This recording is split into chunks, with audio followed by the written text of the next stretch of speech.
시사. 안녕하세요. 전종철의 전격시사 진행을 맡은 전종철 기자입니다. 정부가 내년도 의대 정원을 2,000명 늘리겠다고 했는데 전국의 대학들은 이를 크게 뛰어넘는 3,400명 증원을 신청했습니다. 증원 요구의 73%가 비수도권 의대에 몰렸습니다. 정부는 미복귀 전공의에 대한 면허정지 행정 절차에 속도를 내고 있지만 복귀 움직임은 크지 않은 것으로 파악됐습니다. 총선을 30여일 앞두고 국민의힘 한동훈 비상대책위원장은 4년 전 모든 지역구에서 패했던 충북 청주 지역 표심 잡기에 주력했고, 민주당 이재명 대표는 김영주 의원이 탈당한 서울 영등포로 달려가서 민주당 후보를 지원 사격했습니다. 오늘 방송에선 공천 막바지 여야 움직임을 자세히 짚어보고 경선 최대 분수령 슈퍼 화요일을 맞은 미국 대선 경선 상황 분석해봅니다. 3월 6일 수요일 전종철의 전격시사 출발합니다.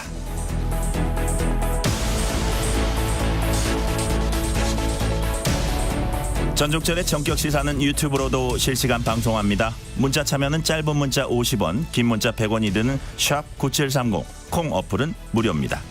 KBS 1라디오 채널에는 정치, 경제, 사회, 문화 등 다양한 명품 콘텐츠가 있습니다. 구독과 좋아요, 댓글 많이 부탁드립니다.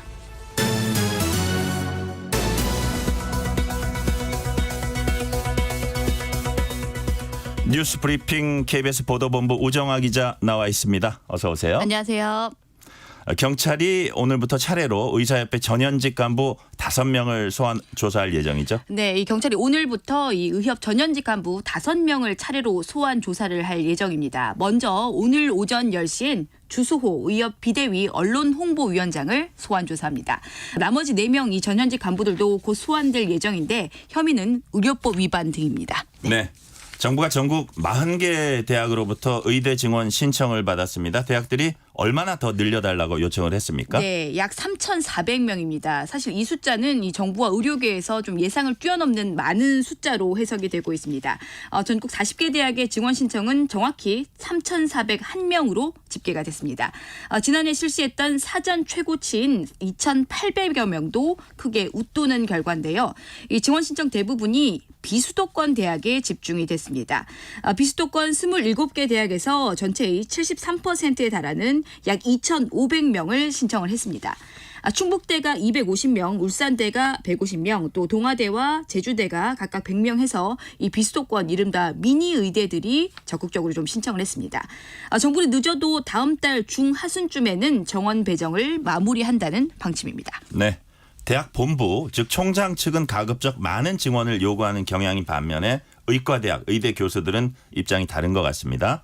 증원 신청 규모가 이렇게 예상보다 크다 보니까 의대생은 물론 의대 교수들도 반발을 하고 있다고 해요. 예, 이 말씀하신 대로 이 대학 측과 의대 교수들 간의 의견 차가 좀 있는데요. 이번 결과에 특히 의대 교수들이 집단 반발하고 있습니다. 전국 33개 의대 교수 협의회 대표들은 증원 등을 취소를 해달라면서 정부를 상대로 소송을 제기를 했습니다. 대규모 증원이 교육의 질을 떨어뜨릴 것이라면서 일부는 삭발을 하고 사직서까지도 제출을 했습니다. 네, 병원에 돌아오지 않는 것으로 최종 확인된 전공의들에게 정부가 면허정지 처분 사전 통지서를 보냈다고 하네요. 네, 이 정부가 우선 이 50개 병원에 이 현장 점검을 가서 확인을 한 미복귀자에게 면허정지 이 사전 통지서를 보냈습니다. 병원 현장 점검을 정부가 모두 마치는 대로 나머지 이 미복귀한 전공의들에게도 차례대로 통지서가 발송될 예정입니다. 집단 행동을 주도한 전공의에 대해서는 경찰 고발도 검토를 하고 있습니다. 의대 교수들이 집단 행동할 가능성도 있어서 정부가 여기에도 대비하고 있다고요? 네, 이 정부가 이번에 이 비상 진료 체계를 가동을 하면서 이 체계가 이 최악의 상황을 상정을 하고 대응할 수 있도록 설계가 됐다 이렇게 밝혔습니다. 말씀하신 대로 정부는 의대 교수들의 집단 행동 가능성까지 대비를 하고 있습니다. 병원 현장에선 지금도 고통을 호소하는 목소리가 나오는데요. 중증 환자 단체들은 이 겨우 얻은 수술 기회도 지금 계속 취소가 되고 있다면서 빠른 수습을 촉구하고 있습니다. 네, 민주당 공천에서 배제된 친문 좌장 홍영표 의원이 오늘 거취에 대해서 입장을 밝힐 예정이죠. 네, 이 오늘 오전에 이 거취 표명을 할 것으로 보입니다. 뭐 결국에는 탈당 선언을 하지 않겠느냐 이런 관측이 유력한 상황인데요. 뭐 이걸로써 이른바 이 친문의 집단 탈당 가능성의 이 문제는 마무리되는 것 아닌가 이런 수순도 있습니다. 이런 시각도 있습니다. 그런데 지금 또 다른 민주당 내 우려가 비례 공천의 문제입니다. 이 그동안은 비례의원 후보를 당원과 또 중앙위원 투표로 결정을 해왔는데 이번에는 전략공천관리위원회가 심사를 하기로 했기 때문입니다. 그래서 뭐 이른바 이 밀실 공천의 가능성도 있어서 이 지난 총선 때 이 비례 공천관리위원장을 맡았던 우상호 의원까지 나서서 우려를 표명을 했고 민주당이 서둘러 뭐 어제 좀 수습을 하기도 했습니다. 국민의힘은 국민추천제를 실시할 지역을 발표했습니다. 어디입니까? 네, 이 국민의힘 우세 지역구로 꼽히는 서울, 강남, 또 대구, 울산 등 5곳은 이 국민 추천을 받아서 후보자를 최종 결정하기로 했습니다. 국민의힘은 어제 또 추가 공천자 11명도 발표를 했는데요. 서울 서초울의 신동욱 전 TV조선 앵커, 대구 달서갑엔 박근혜 전 대통령 측근인 유영하 변호사를 단수 공천했습니다. 서울 강서을엔 박민식 전 장관, 영등포 갑엔 김영주 국회 부의장이 각각 전략 공천됐습니다.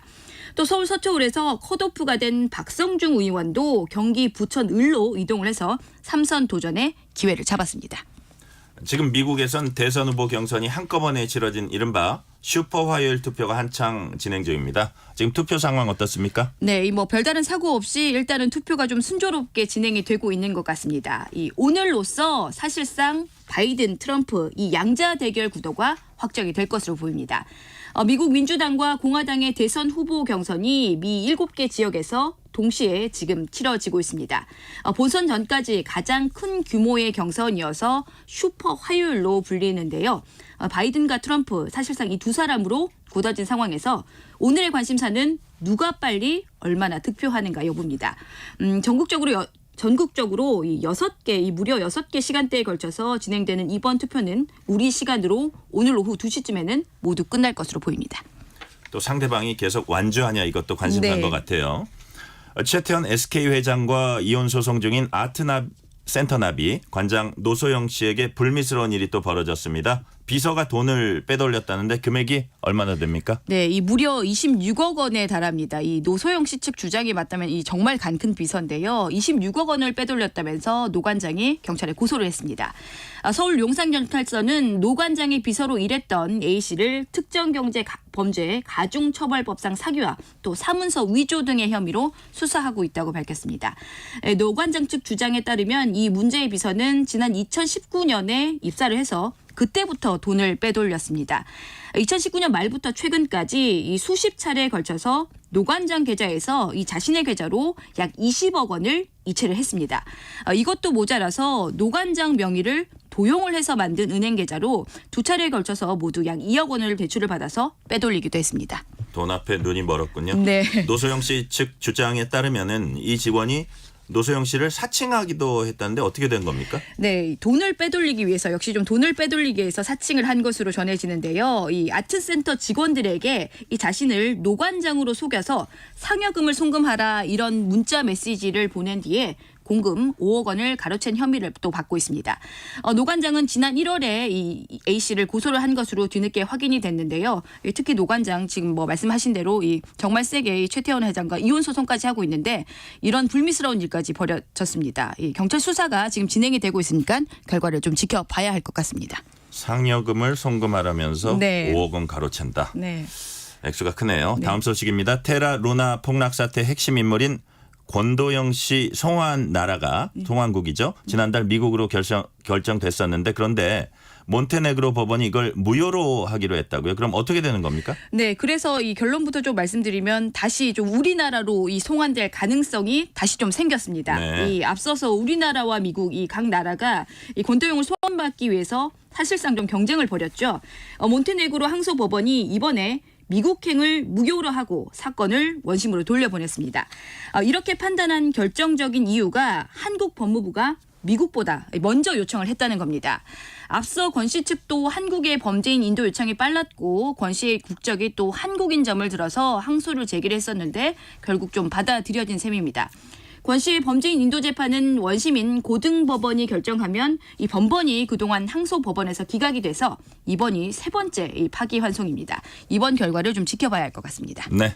비트코인이 간밤에 또 한번 사상 최고가를 달성했다고 하네요. 네, 저도 요즘에 이 사석에서 많이 듣는 얘기가 비트코인 얘긴데요. 네. 뭐 제가 기자니까 이런 부분을 잘 알 줄 알고 지금 사야 되냐 사도 되냐 물으시는데 이 기자들이 보기에만 이렇지 사실 재테크에는 더 약하다는 걸 잘 모르시는 것 같습니다. 대답 좀 해주시지 그러셨어요. 제가 쉽게 투자를 권하면 안 되기 때문에 저도 참 조심스러웠습니다. 네네. 그래서 사실 이런 이야기들이 나오면 뭐 더 갈지는 모르지만 이미 사실 뭐 고가인 거죠. 이 비트코인이 69,000달러, 우리 돈으로 약 9,200만 원을 돌파하면서 사상 최고가를 경신을 했습니다.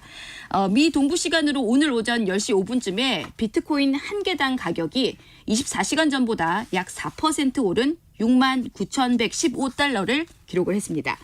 69,000달러를 돌파한 건 처음인데 지난 2021년 11월에 이 최고가였던 거를 2년 4개월 만에 갈아치웠습니다.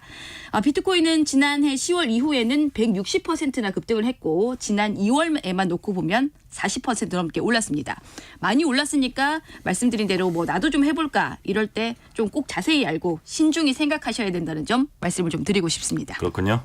고 이성균 씨 사망 사건, 특히 이 과정에서 고 이성균 씨를 협박했던 여성들이 철저하게 자신의 신분을 숨기고 범행을 한 것으로 드러났어요. 네, 이 연합뉴스 보도 내용입니다. 검찰 공소장을 좀 확인한 내용인데요. 고 이성균 씨 협박한 여성이 모두 2명이죠.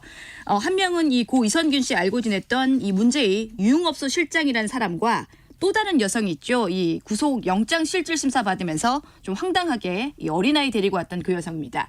이 여성이 이 문제의 유흥업소 실장과 정말 처음에는 친한 사이였다가 이 실장이 고 이성균 씨와 가까운 걸 알고 이 실장을 협박해서 이 고 이성균 씨에게 결국에는 돈을 받아내려고 마음을 먹었습니다.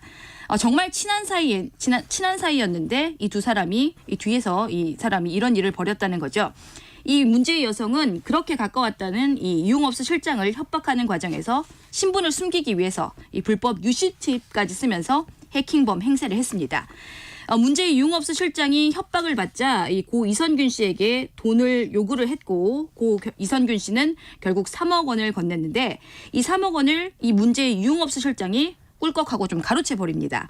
이 처음에 협박한 여성은 협박만 하고 돈을 못 받으니까 이번에는 직접 이 고 이성균 씨를 협박을 했고 결국에는 이성균 씨에게서 5천만 원을 받아내고 맙니다. 이 공갈 혐의를 받는 이들의 첫 재판은 오는 14일에 인천지법에서 열리게 됩니다. 네.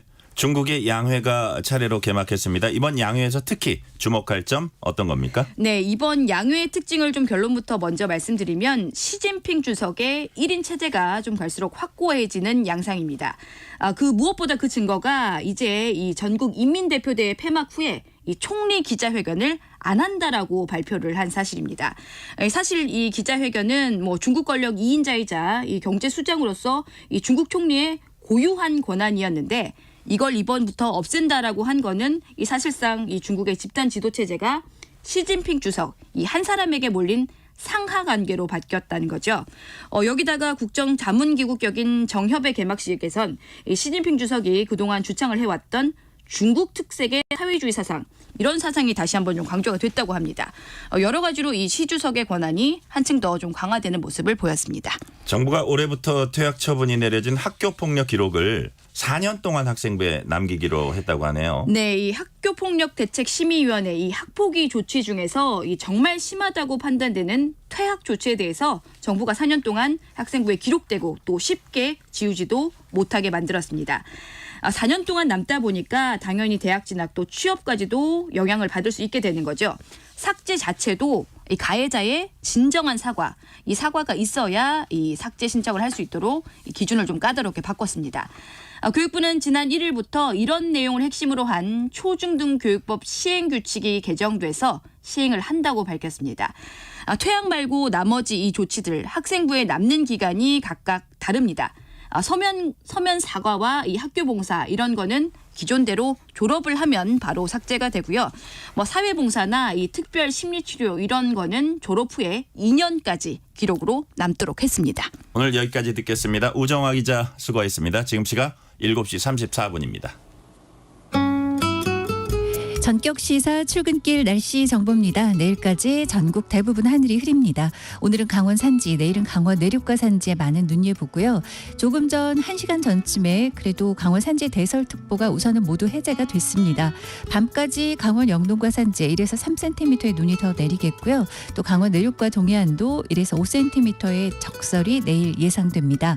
경상권과 경북 산지 제주에 오늘 가끔 비나 눈이 오다가 밤에 그치고 늦은 오후부터 밤 사이에는 충북과 남부지방 곳곳에도 비 예보가 있습니다. 경상권 해안과 제주는 강풍특보 발효 중이고요. 대부분 해상에는 풍랑특보 내려져 있습니다.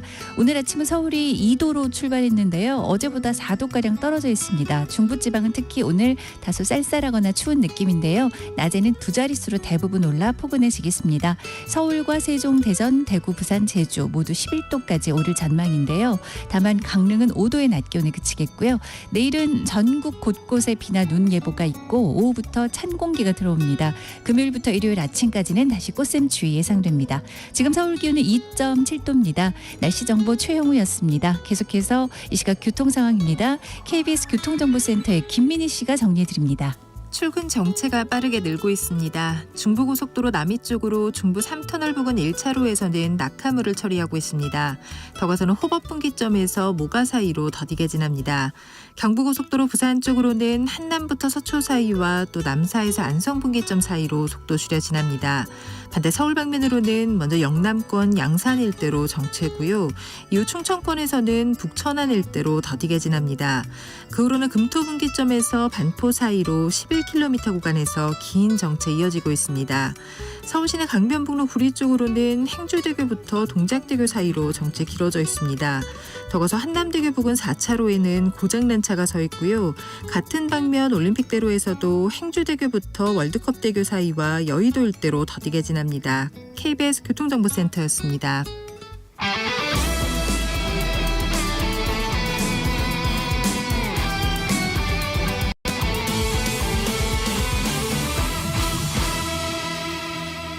전종철의 전격 시사.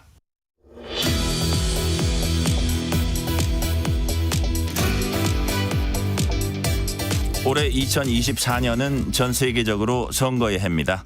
미국에선 오는 11월 대통령 선거를 앞두고 민주당과 공화당이 현재 대통령 후보를 선출하기 위한 경선을 진행하고 있습니다. 현재 경선 상황과 대선 전망 그리고 한반도에 끼칠 영향까지 짚어봅니다. 봉영식 연세대 통일연구원 전문 연구위원 나와 계십니다. 박사님 안녕하세요. 예, 안녕하십니까.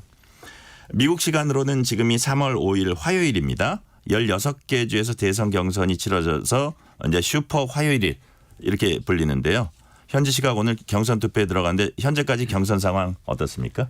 이게 그 선거인단의 3분의 1이 걸려 있는 굉장히 중요한 일이기 때문에 슈퍼 튜스데이, 슈퍼 화요일이라고 불리는데 네. 민주당도 그렇고 공화당도 그렇고 전체 선거인단의 그 약 3분의 1이 결정되는 15개 주와 미국령 사모아가 참여하는 날인데 올해는 그 슈퍼 튜스데이가 슈퍼가 아니게 됐습니다. 왜냐하면은 민주당에서는 그 재선을 노리는 바이든 현직 대통령의 도전자가 없고 또 저쪽 공화당에서는 트럼프 후보의 당선이 유력시 되기 때문에 거의 뭐 결과를 알고 보는 슈퍼 튜스데이가 돼버렸습니다. 좀 김 빠진 슈퍼 튜스데이네요. 예.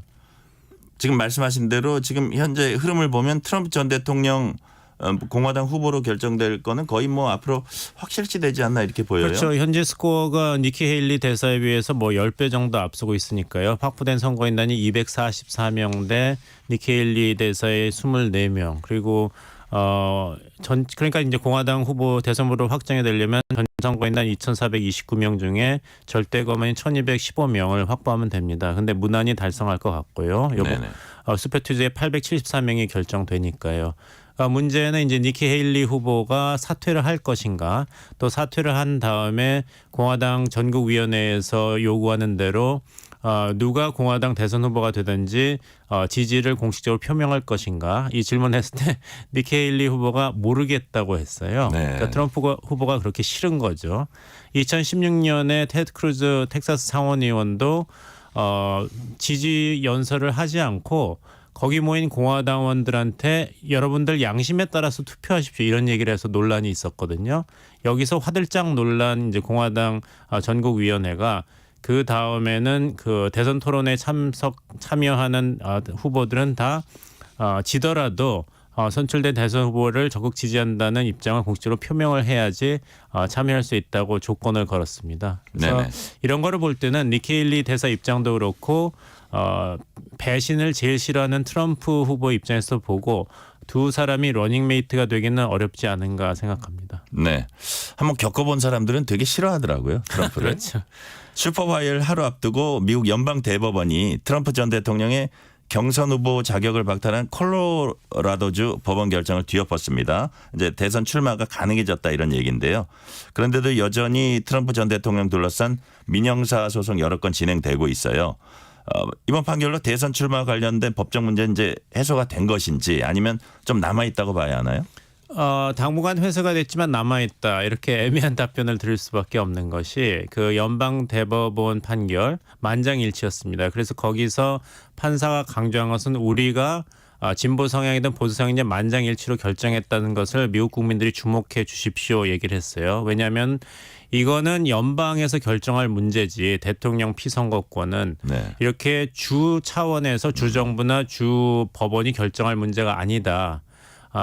그것을 이제 가장 핵심적인 사안으로 만장일치로 결정을 한 거죠. 그래서 우리가 판단하겠다. 연방 대법원이 이제 콜로라도라든지 일리노이, 메인주 연방 법원에서 결정할 문제가 아니다고 했기 때문에 36개 주에서 지금 트럼프 대통령의 피선거권에 관한 이제 소송이 걸려 있는데 그것이 다 중단이 됐어요. 네. 연방 대법원의 판결이 나올 때까지는 모든 것이 중단됐기 때문에 트럼프 후보의 피선거권에 대한 이제 법적 논란은 일단 중단이 되었지만 이제 연방 대법원이 어떤 판결을 내리냐에 따라서 수정헌법 14조 3항을 보면은 내란과 반란에 가담하거나 선동한 자는 공직을 맡을 수 없다고 돼 있거든요. 왜냐하면 헌법 수호를 선언했는데 그 헌법에 반한 행동을 한 사람이 공직자가 될 수 없다 그랬어요. 근데 트럼프 후보는 뭐라고 반론을 제기했냐면 첫째는 2021년 1월 26일 그 의회 난동은 불행한 난동이지만 반란은 아니다. 첫째. 네. 두 번째 반란이더라도 나는 아무 관련이 없다. 세 번째 수정헌법 14조 3항을 보면은 대통령이란 단어가 없다. 그러니까 대통령이 공직자라는 그 표현이 없기 때문에 대통령은 해당이 안 된다. 이렇게 얘기를 했어요. 그래서 이제 콜로라도 대법원에서는 아니 대통령이란 단어가 없더라도 공직장 중에 제일 높은 사람이 대통령인데 그건 당연히 상식인데 예. 그러니까 대통령에 해당된다. 그리고 그때 의회 폭동은 반란이었다. 그리고 트럼프가 책임이 있다. 이렇게 해서 피선권이 없다고 판결을 내린 것이기 때문에 네네. 이제 연방대법원이 이 사항에 대해서 어떤 판결을 내리냐. 그리고 그것이 11월 5일 대선 전이냐 아니면 그 이후냐. 이것이 논란이 되겠는데 만약에 대선이 있고 나서 트럼프가 대통령에 재선됐는데 연방대법원 판결이 네. 트럼프 후보가 사실은 피선거권이 없었다고 한다면은 트럼프 지지자들이 가만히 있겠습니까? 그러니까 앞으로도 계속 대단한 논란의 여지가 있다. 이런 상태다 말씀드리겠습니다. 네. 이제 4년 만에 전현직 대통령의 리턴 매치 성사가 거의 확실시되고 있는데 이렇게 전현직 대통령의 맞대결, 미국 대선 역사에 이런 일이 있었나요? 예전에 이제 닉슨 대통령이 다시 출마했는데 이렇게 8년 동안에 그 재직했던 대통령이 다시 리매치가 된 것은 처음이죠. 슈퍼 튜즈데이에서 승리한 그 각 당의 그 후보가 결국엔 대선 후보가 된 것은 1988년 이후로 계속되고 있는 추세고 이번에도 그렇게 됐는데 바이든 후보 입장에서는 굉장히 속상할 거예요. 왜냐하면 미국 대선에서 가장 중요한 변수는 외교 안보가 아니고 경제거든요. 결국에는 경제가 어려우면은 1992년도 아버지 부시도 재선에 실패했고 1980년 지미 카터 민주당 후보도 제2차 오일 쇼크랑 이란 혁명 때문에 미국 경제가 망가지고 재선에 실패했고 지난번 트럼프 대통령도 사실 코로나만 없었으면 재선이 확실시 되었죠.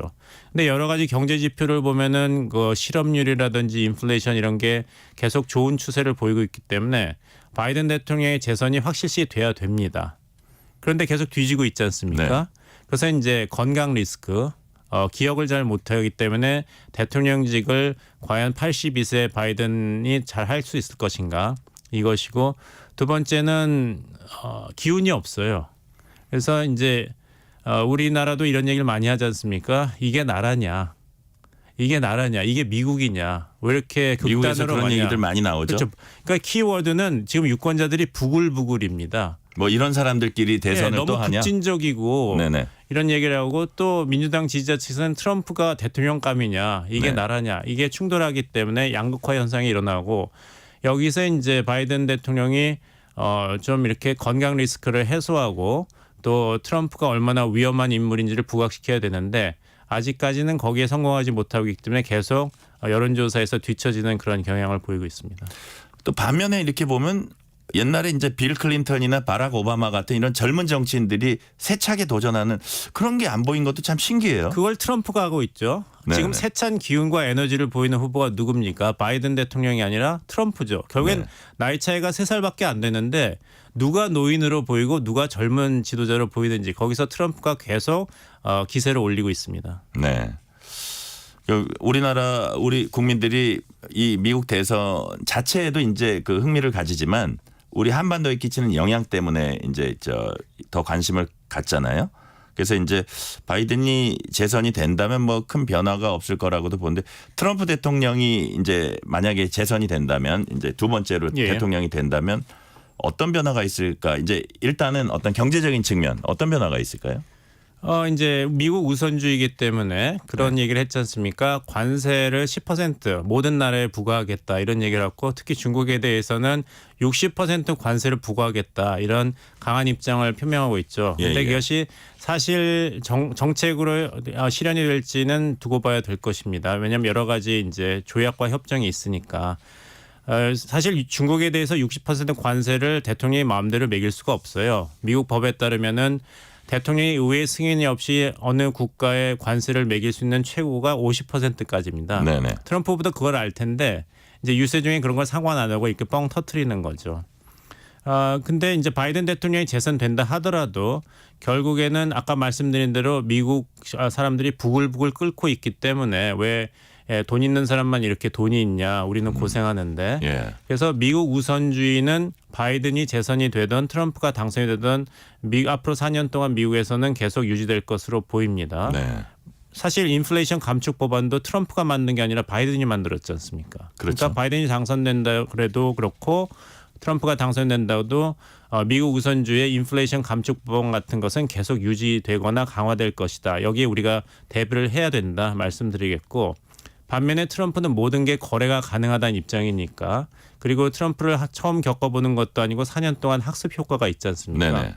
그러니까 줄 것은 주고 받을 것은 받는 거래 형식으로 한다면은 우리가 트럼프 이기 4년 동안에도 국가 이익을 실현하는 데는 꼭 나쁜 것만은 아니다. 어떻게 게임을 해야 되고 그쪽에서 바라는 게 돈이라는 것, 모든 건 돈으로 해결할 수 있다는 그런 차원에서 시작된다면은 주고받는 식으로 해서 꼭 나쁜 것은 아니다. 이런 말씀을 드리겠습니다.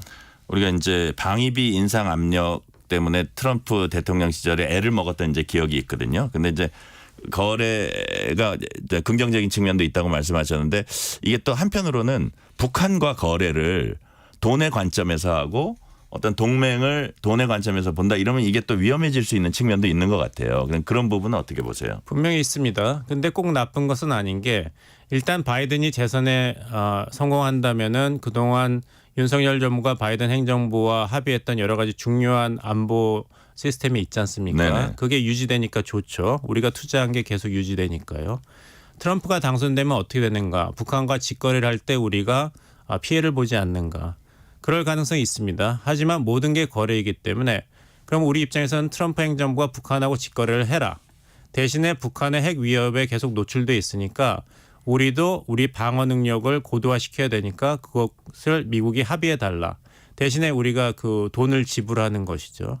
그런 거는 트럼프가 좋아할 거예요. 우리 그렇죠. 돈이, 한국 돈이 들어가는 가격만 거는. 제시하면 되기 때문에 네네. 사실 윤석열 정부가 바이든 행정부에 대해서 한국의 무슨 핵 자체 개발이라든지 무장이라든지 핵 공유에 대해서는 합의를 얻어내지 못했습니다. 기대했던 것만큼. 하지만 트럼프가 당선된다면 그쪽에서 미국이 우리의 입장을 반영하는 것에 대해서 적극적으로 우리가 거래를 해볼 수 있죠. 미국이 북한한테 주는 것만큼 우리도 미국한테 더 받으면은 그렇게 꼭 나쁜 것은 아니다. 그럴 가능성이 있다 보고 있습니다. 네. 그러니까 트럼프의 어떤 거래에 기반한 외교 정책 이것도 우리에겐 또 기회가 될 수도 있다. 이런 말씀을 그렇습니다. 해주셨고요. 이제 미중 관계도 상당히 중요합니다.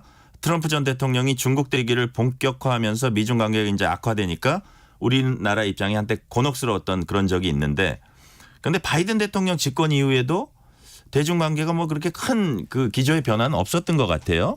그래서 이번 대선 이후에 결과에 따라서 미중 관계 그대로 가는 겁니까? 또 어느 변화의 가능성은 있는 겁니까? 변화의 가능성은 있죠. 근데 오늘 아침에는 제가 이상하게 긍정적인 그런 전망을 드리게 되는데요. 네네. 바이든이 재선에 성공하더라도 중국 때리기는 계속 되겠죠. 전략적 경쟁 관계라든지 미국의 국가이익 보호 차원에서. 하지만 바이든은 이제 수출 통제, 기술 통제라는 방법을 썼고, 네네. 트럼프는 중국 때리기에 관세 정책을 했습니다. 트럼프는 모든 게 돈으로 환산이 돼야 되니까요. 이런 것이 앞으로 4년 동안 누가 미국 대통령이 되든지 될 것 같고, 미국이 중국과 전략적 경쟁을 때리면은 한국의 중요성이 그만큼 미국한테도 중요해지고 중국한테도 중요해집니다. 그래서 네네. 중국 입장에서도 한국이 아무리 불편하더라도 한국에 함부로 하지 못하는 그런 상황이 계속 유지가 된다면 한국의 이제 반도체 산업이라든지 한국 반도체 없이는 중국이 이제 경제 회복하기가 어려우니까요. 미국도 마찬가지고요. 또 한미 동맹이 중국한테 더 큰 영향을 미칠 가능성이 있고 하기 때문에 한국이 꼭 중국과 미국 입장에서 위축되는 것이 아니라 오히려 러브콜을 받을 전망이 있다. 이렇게 보고 있습니다. 네. 지금 중국에선 연례 최대 정치 행사인 양회가 열리고 있습니다. 중국 그동안 양회 기간에 연례적으로 타이완에 대한 입장을 내놓고 했는데요. 바이든은 하나 중국을 인정하면서도 중국을 향해서 타이완 해협 일방적 현상 변경 반대한다 이런 입장을 일관적으로 이제 보였죠. 그 트럼프가 재집권할 경우에 타이완 정책은 어떤 변화가 있을까요? 저는 다시 또 긍정적인 전망을 하게 되는데요. 오히려 중국도 조심하고 타이완도 조심하는 상황이 벌어지지 않을까 합니다. 왜냐하면 이 바이든 외교 정책의 약점이 뭐냐면 투명해요. 원리 원칙주의고 하기 때문에 레드라인이 있습니다. 근데 레드라인이 딱 있으면 어떻게 됩니까? 레드라인 건너기 직전까지는 이렇게 그 적극적인 정책을 펼칠 수가 있죠. 중국도 네네. 그렇고 대만도 그렇고 말폭탄도 터뜨리고.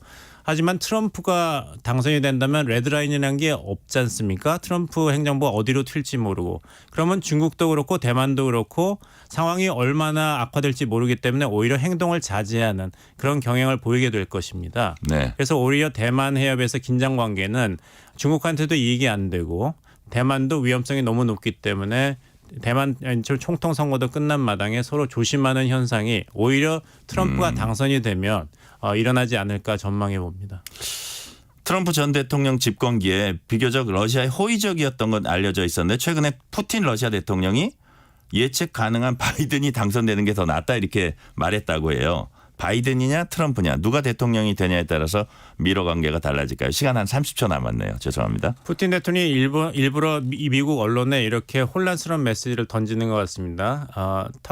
칼슨 터커랑 인터뷰했을 때는 우리는 우크라이나 전쟁 끝내고 싶은데 저쪽에서 협상을 안 한다고 얘기했고 이번엔 나는 바이든이 더 나을 것 같다. 이렇게 해서 러시아는 트럼프 지지하는 줄 알았는데 바이든을 지지하네 해서 오히려 바이든의 인기를 떨어뜨리는 그런 전략을 언론 플레이를 하고 있는 것으로 보입니다. 네네. 오늘은 여기까지 듣겠습니다. 봉영식 연세대 통일연구원 전문연구위원이었습니다. 감사합니다. 감사합니다. 전종철의 전격시사 1부 순서 마치고 2부가 이어집니다.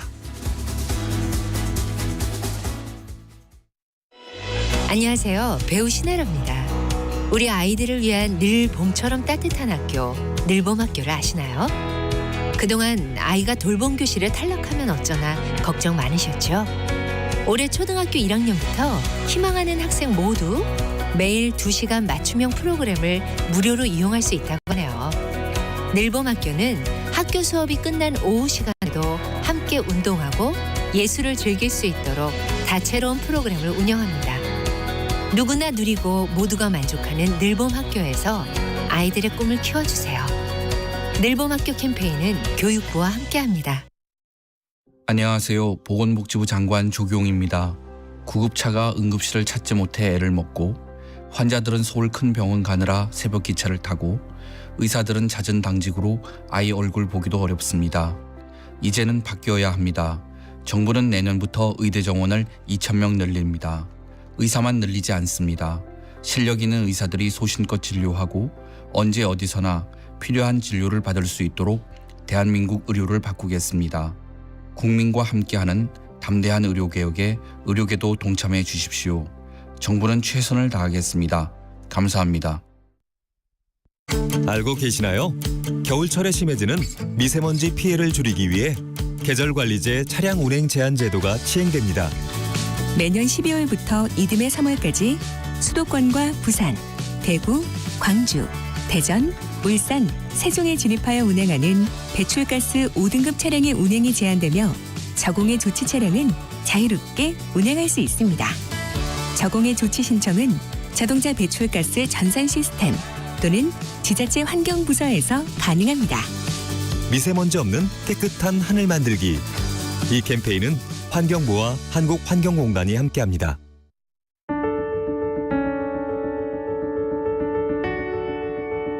KBS 라디오 기후위기 대응 캠페인 지구를 네, 저는 소비자 기후행동 서울 대표로 활동하고 있는 이수진입니다. 저는 지금 기후위기를 개인적으로 느끼고 있는데 이걸 어떻게 저 스스로 실천활동이라고 하기 좀 너무 거창하고 이렇게 가면 너무 위험할 것 같다는 위기의식을 갖고 있다가 저 혼자는 안 되니까 연대의 힘을 좀 갖고 같이 뭔가 이 위기를 극복할 수 있지 않을까 하는 마음으로 소기행에서 활동하게 되었습니다. 저희가 할 수 있는 좀 이렇게 쉬운 것부터 약간 난이도가 있는 것까지 활동을 하고 있습니다. 그중에 플로깅이라고 있어요. 플로깅은 이제 내가 걸으면서 플라스틱을 줍거나 휴지를 주어서 환경을 지키는 일인데요. 어떤 분이 이것을 이렇게 활동하는 사진을 올렸는데 그 다음에 나도 할 수 있구나라고 생각해서 너도 나도 이 활동에 참여하게 있는 상황이에요. 그리고 이것을 인증하면서 굉장히 재미를 느끼고 있으신 것 같더라고요. 그래서 예전에 플로깅 그러면 어느 주체나 단체가 이거를 주최해서 이렇게 행사로 진행했다면 이제는 이게 정말 누구나 걸으면서 내가 어차피 걷기 하는데 이때 이런 거 하면 좋잖아 라고 하고 일상적으로 바뀌는 것 같아요. 너무 재밌는 현상이었어요. 보상이 주어지지 않더라도 시민 모두가 자발적으로 기후행동의 주체가 되어 활동할 수 있기를 희망합니다. 뜨거워지고 있는 지구. 지금 우리의 문제입니다. KBS 라디오 기후위기 대응 캠페인 지구를 지켜라 였습니다.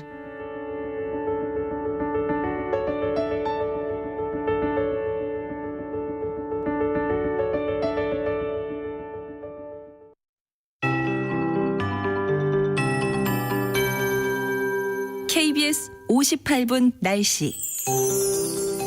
오늘 아침 다소 쌀쌀하거나 춥습니다. 서울은 어제보다 4도가량 아침 기온이 낮아졌는데 그래도 영상권 영상 2도대로 출발했고요. 오늘 낮 기온은 서울이 11도로 일교차 크게 벌어지면서 어제와 같겠습니다. 세종, 대전, 대구, 부산, 제주도도 오늘 나란히 11도의 기온 서울과 같게 보이겠고요. 광주는 13도까지 오르겠지만 강릉은 반면 흐리고 또 비나 눈이 지나는 곳이라 5도의 낮 기온에 그치겠습니다. 내일은 전국 곳곳에 비나 눈이 온 뒤 내일 오후부터 찬 공기가 들어옵니다. 금요일부터 일요일 아침까지는 다시금 2, 3일 정도 꽃샘추위가 이어지겠습니다. 오늘과 내일까지 하늘은 흐리겠습니다. 오늘 강원 산지, 내일은 강원 내륙과 산지 중심으로 많은 눈이 오겠습니다. 대설특보는 해제는 됐지만 밤까지 강원 영동과 산지에 1에서 3cm의 눈이나 약간의 비가 더 오겠고요. 내일은 강원 내륙과 동해안으로도 눈이 확대되겠습니다. 경상권과 경북 산지, 제주에도 오늘 가끔 비나 눈이 오다 있다 밤에 그치겠고요. 늦은 오후부터 밤에는 충북과 남부지방 곳곳에 가끔 비 예보입니다. 현재 경상권 해안과 제주에 강풍특보가 발효 중이고 대부분 해상에는 풍랑특보도 내려져 있어서 바람 피해 없도록 주의를 하셔야 되겠습니다. 지금 서울 기온은 3.2도, 습도는 73%입니다. 기상청에서 KBS 58분 날씨 최영우였습니다.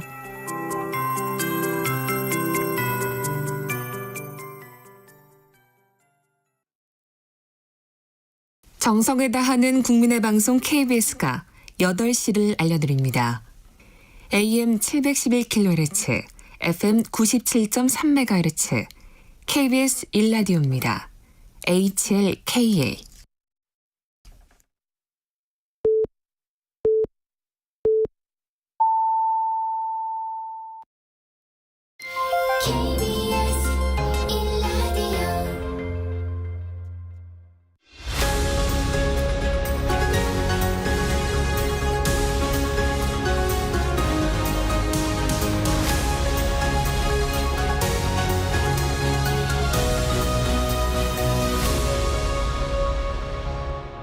전종철의 전격 시사.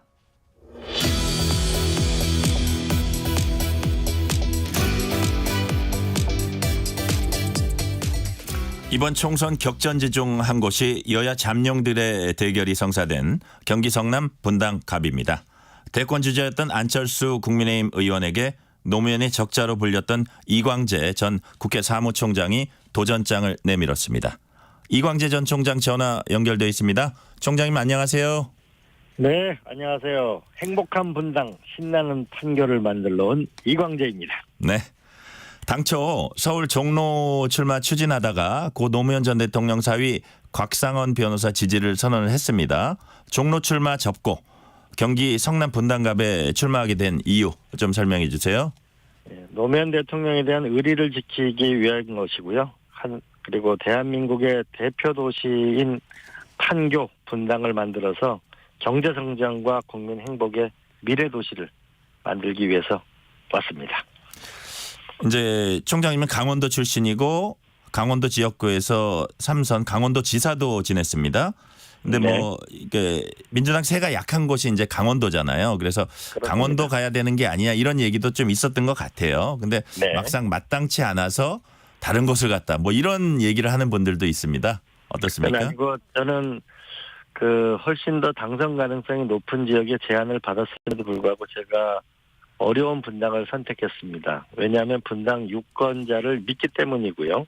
그리고 또 하나는 정치인의 사명이 있어야 되는데 현재 대한민국의 가장 중요한 건 강력한 경제 성장이 있어야만 미래가 있는데 그것은 판교다.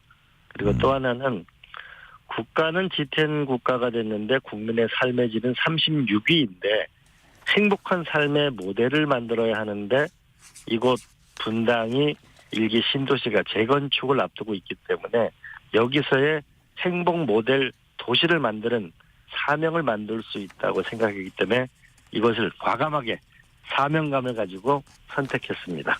그러니까 지금 말씀하신 게 제가 사실 바로 드리고자 하는 질문이 분당 유권자들 어떤 특성이 있는지 또 어떤 정치인 원하고 있다고 보십니까? 라고 질문을 드리려고 했는데 판교 말씀을 해 주셨고 행복 모델 도시 얘기를 해 주셨네요. 역시 관련되는 얘기네요. 네. 분당 유권자들이 원하는 거는 공약 비교표를 굉장히 꼼꼼히 보신다고 하더라고요. 아, 그래요? 그러면서 이게 진정성에 있는 정치인이 누구인가 이게 중요한데 그래서 저는 재건축이 가장 필요한 시범도시 이 지역에 이사를 했거든요. 그래야 네. 그분들의 애로를 알고 현장의 문제를 해결할 수 있잖아요. 네. 그리고 또 하나는 이 사람이 과연 이 문제를 해결할 실력이 있는가 없는가를 굉장히 중요하게 따지시는데 아주 저도 와보니까 이것 판교 IC까지 나가는 교통이 아주 어렵습니다. 네. 그리고 교육, 탄천 이런 현안 문제가 많은데 이런 문제는 역시 국정 경험이 있는 제가 훨씬 더 잘하지 않을까 싶습니다. 진정성과 실력 이거를 원하는 것 같습니다. 진정성과 실력, 공약 비교표 얘기하셨는데 아주 깐깐하고 수준 높은 어떤 유권자들이 거기 있는 것 같습니다. 네, 맞습니다. 한 40%가 진보 보수라고 생각하시는 분은 20% 되고 네. 중도라고 생각하시는 분이 40%가 넘는 그렇군요. 아주 수준 높은 유권자라고 볼 수 있습니다. 그 분당갑은 네네네. 네. 분당갑은 2016년 총선에서 민주당이 딱 한 번 이겼습니다. 네. 2000년 이래 지금까지 보수가 7승 1패인 보수 우세 지역이에요. 그래서 네. 총장께서 굳이 험지로 간 게 제가 보기엔 이제 중진으로서의 헌신 그리고 또 하나 여당 대선 주자 거물과 기왕이면 맞붙어 보겠다 이런 두 가지 측면도 읽히는데 두 가지 중에 어느 쪽에 무게 중심이 있습니까?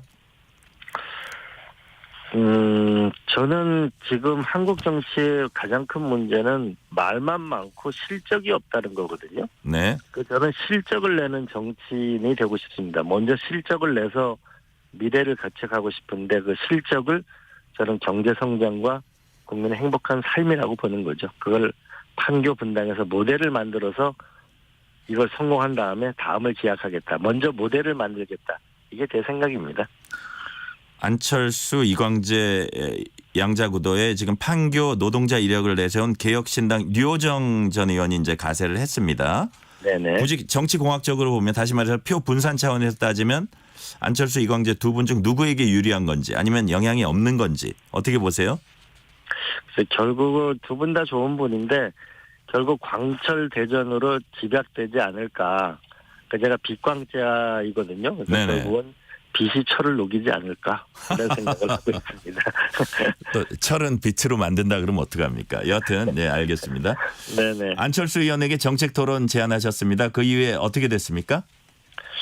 아직 그 안철수 후보한테 제안이 없습니다. 저는 사실은 이기는 토론을 원하지는 않거든요. 서로 배우는 토론을 원하거든요. 네네. 그러니까 여기 전부 아파트 단지잖아요. 그렇기 때문에 유권자를 위해서 재건축 조합이나 벤처기업 협회나 마음카페나 이런 분들이 저희가 다가가서 그분들에게 우리 관훈 토론식으로 10분 소견 얘기하고 50분 동안 질의응답을 받는 그러면서 서로 배우는 그런 토론이 있기를 희망합니다. 저는 그게 이 수준 높은 유권자에 대한 예의이고 또 분당 주민들에 대한 기본적인 자세 아닐까 싶습니다. 빨리 네. 응해 주시길 바랍니다. 네네. 그리고 저를 불러주시면 저는 어디든지 가겠습니다. 알겠습니다. 지금 민주당 지지율이 좋지 않습니다. 최근 여론조사에서 민주당 39.1%, 국민의힘 46.7%로 오차범위 바뀝니다. 이 흐름을 반등시킬 방법 어떤 게 있을까요? 저는 결국 단결이라고 보는데 여기 분당에만 한천에 걷는 분들이 많으셔요. 네.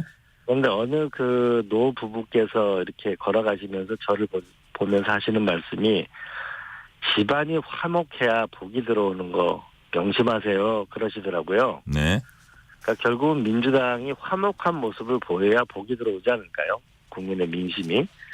그런 면에서 저는 좀 안정성과 미래를 지향하면서 김부겸 총리나 예. 임종석 실장이나 이탄희 의원이나 공영훈 전 현대자동차 사장 등 좀 안정론과 미래지향성을 갖는 분들이 빨리 선거대책위원회에 좀 합류하면 좋지 않을까 그런 생각이 듭니다. 아 그렇군요. 지금 뭐 선대위원장 말씀하신 것 같아요. 임종석, 김부겸, 공영훈, 이탄희 이런 분들 말씀하셨습니다. 네네. 앞서 말씀드린 여론조사는 리얼미터가 에너지경제신문 의뢰로 지난달 26일에서 29일 사이 전국 18세 이상 2,006명을 대상으로 자동 응답 방식으로 진행됐습니다. 자세한 네. 내용은 중앙선거 여론조사심의위원회 홈페이지 참조하시면 됩니다. 아무래도 공천 논란이 민주당 지지율에 좀 영향을 끼쳤을 거라 이제 분석이 나오고 있어요. 네. 지금까지 민주당 공천 작업 어떻게 평가하세요? 국민 눈높이에 따라가지 못했죠. 저는 종소리가 멀리 퍼지게 하려면 종이 많이 때려 아파야 되는데요. 민주당은 더 겸손하고 더 스스로 절제해야 된다고 생각합니다. 당 내용 과정에서 이재명 대표 대응 잘했습니까? 못했습니까? 저는 만난 적은 없는데요. 저는 부족한 점이 있었다고 생각합니다. 네. 이제 앞으로 더 잘해야죠. 네네. 가장 큰 갈등의 뇌관이었던 임종석 전 청와대 비서실장이 당에 남기로 하면서 일단은 갈등이 확산되지는 않는 분위기입니다. 일단 그렇다는 거고요. 임 전 실장 왜 당에 남기로 했다고 보세요? 글쎄 그건 모르겠. 저는 기본적인 정치 상식이고 도의라고 봅니다. 이게 좀 시간에 살지 말고 역사에 살 필요가 있다. 그 당을 함부로 떠나는 건 아니라고 생각하고요. 그러나 고민은 많았을 것이다. 그리고 한편으로 고맙고 감사하다는 생각이 들고요. 이제 다시 또 마음을 추스려서 당을 위해 진짜 헌신해 주기 바랍니다.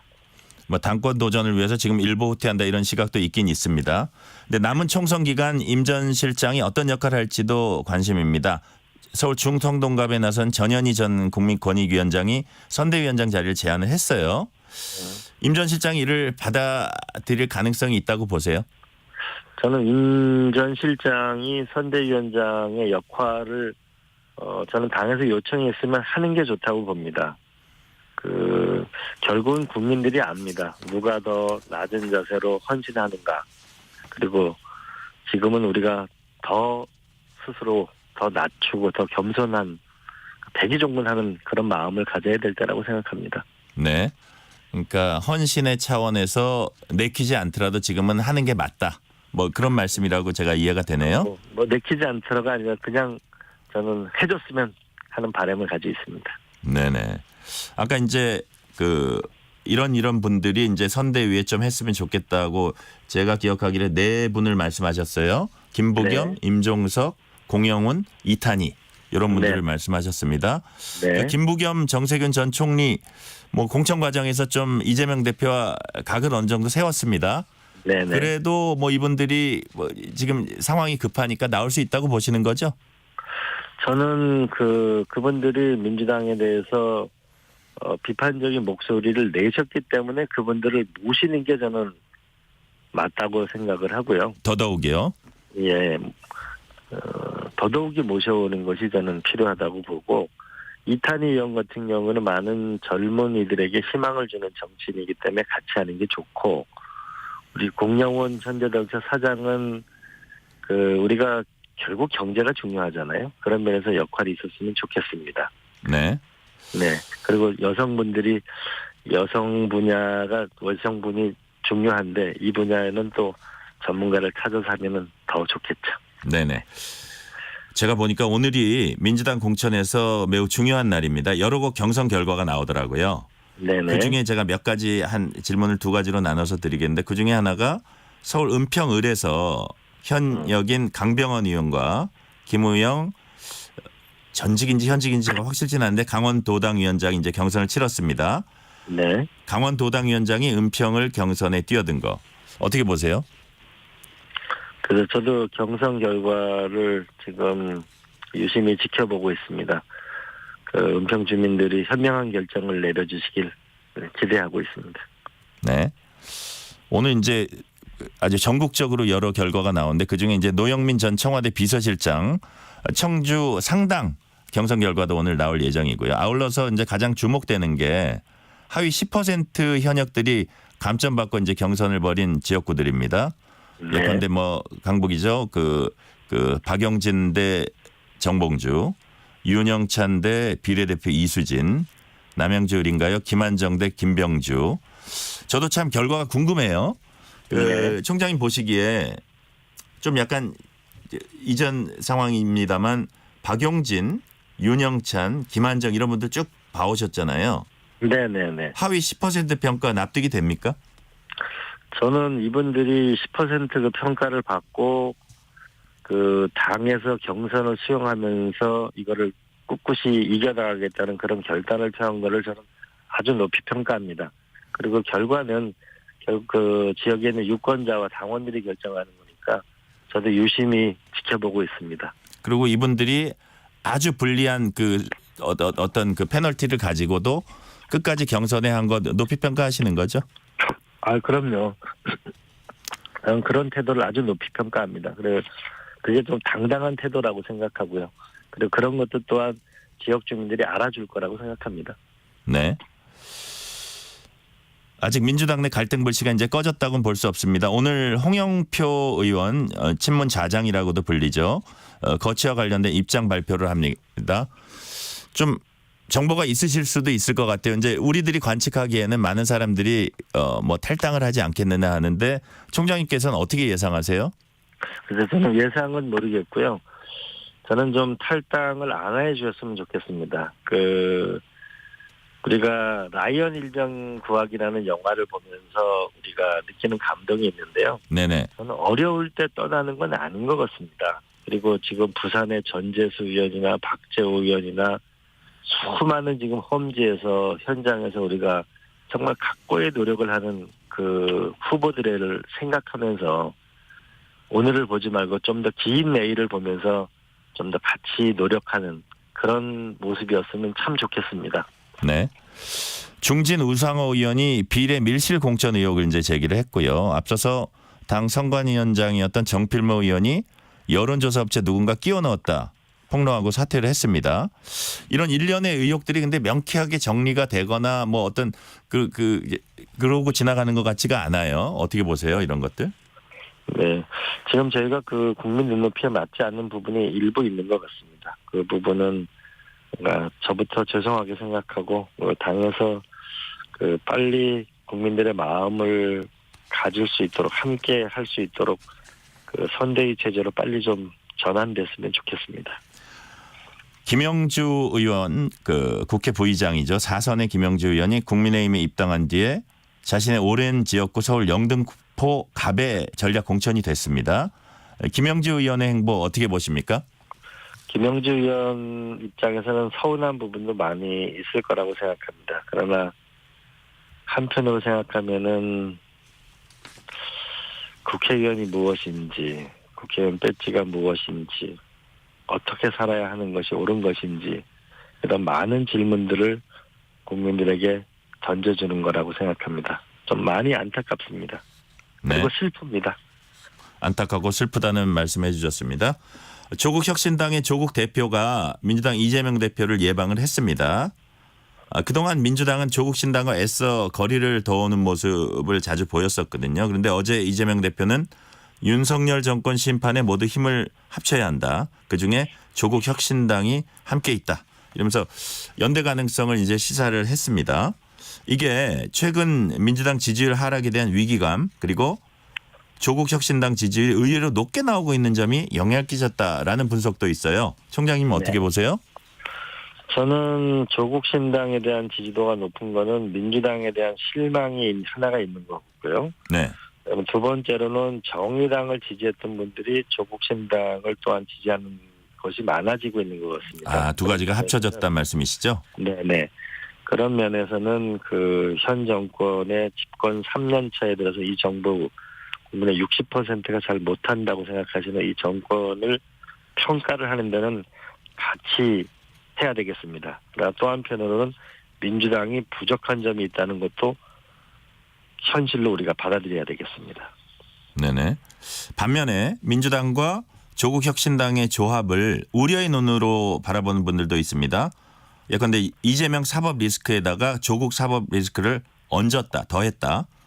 이걸 국민이 어떻게 볼까? 중도층이 이탈할 수 있다 이런 얘기인데 총장님은 어떻게 보세요? 이 부분은? 결국은 저는 이제 공천이 거의 마무리되지 않았습니까? 그러면은 앞으로 어떤 나라를 만들겠다가 좀 분명히 했으면 좋겠습니다. 어떤 정당이든. 사실 국민이 지금 듣고 싶은 얘기는 이 민생경제 코로나 때보다 어려운데 이 문제를 어떻게 해결할 건가. 네네. 그다음에 이제 트럼프 대통령이 이제 결국 당선 가능성이 점점 높아지는 상황이 되면 미중 패권 전쟁에서 우리는 어떻게 살아남을 거냐. 이런 문제에 대해서 좀 그리고 지금 의료계는 굉장히 어려움을 겪고 있는데 국민들이 고통받고 있는데 이 문제를 어떻게 해결할 건가라는 좀 국민들이 먹고 사는 문제, 우리의 국가의 외교 안보의 생존의 문제 이런 문제가 저는 이제는 경쟁과 정책 비전을 이제 얘기해야 국민들이 이 선거를 왜 하는지 알 수 있는 거 아닌가 싶은 거거든요. 이제는 좀 더 정책과 비전 중심으로 넘어갔으면 좋겠습니다. 네, 어떤 정쟁이 아니라 정책과 비전 큰 틀에 그런 말씀해 주셨습니다. 연관되는 질문일 수가 있는데 한동훈 비상대책위원장이 이재명 대표에게 재차 1대1 토론을 제안했고 이재명 대표는 대통령과 야당 대표 만남이 우선이라면서 사실상 거부를 했어요. 이게 사실은 야당 대표가 여당 대표한테 먼저 제안하는 게 이제 우리가 보기에는 또 상식적이랄까요? 뭐 그러니까 좀 그런데 여기에 대해서 혹시 아쉬운 점은 없으신지 만약에 총장님이 야당 대표라면 오히려 여당 대표에게 토론을 제안하지 않았겠습니까? 좀 상황이 다른가요, 지금은? 글쎄, 지금은 오히려 이렇게 하는 게 맞지 않을까 싶은데요. 여당은 국가를 끌고 가는 것이잖아요. 네네.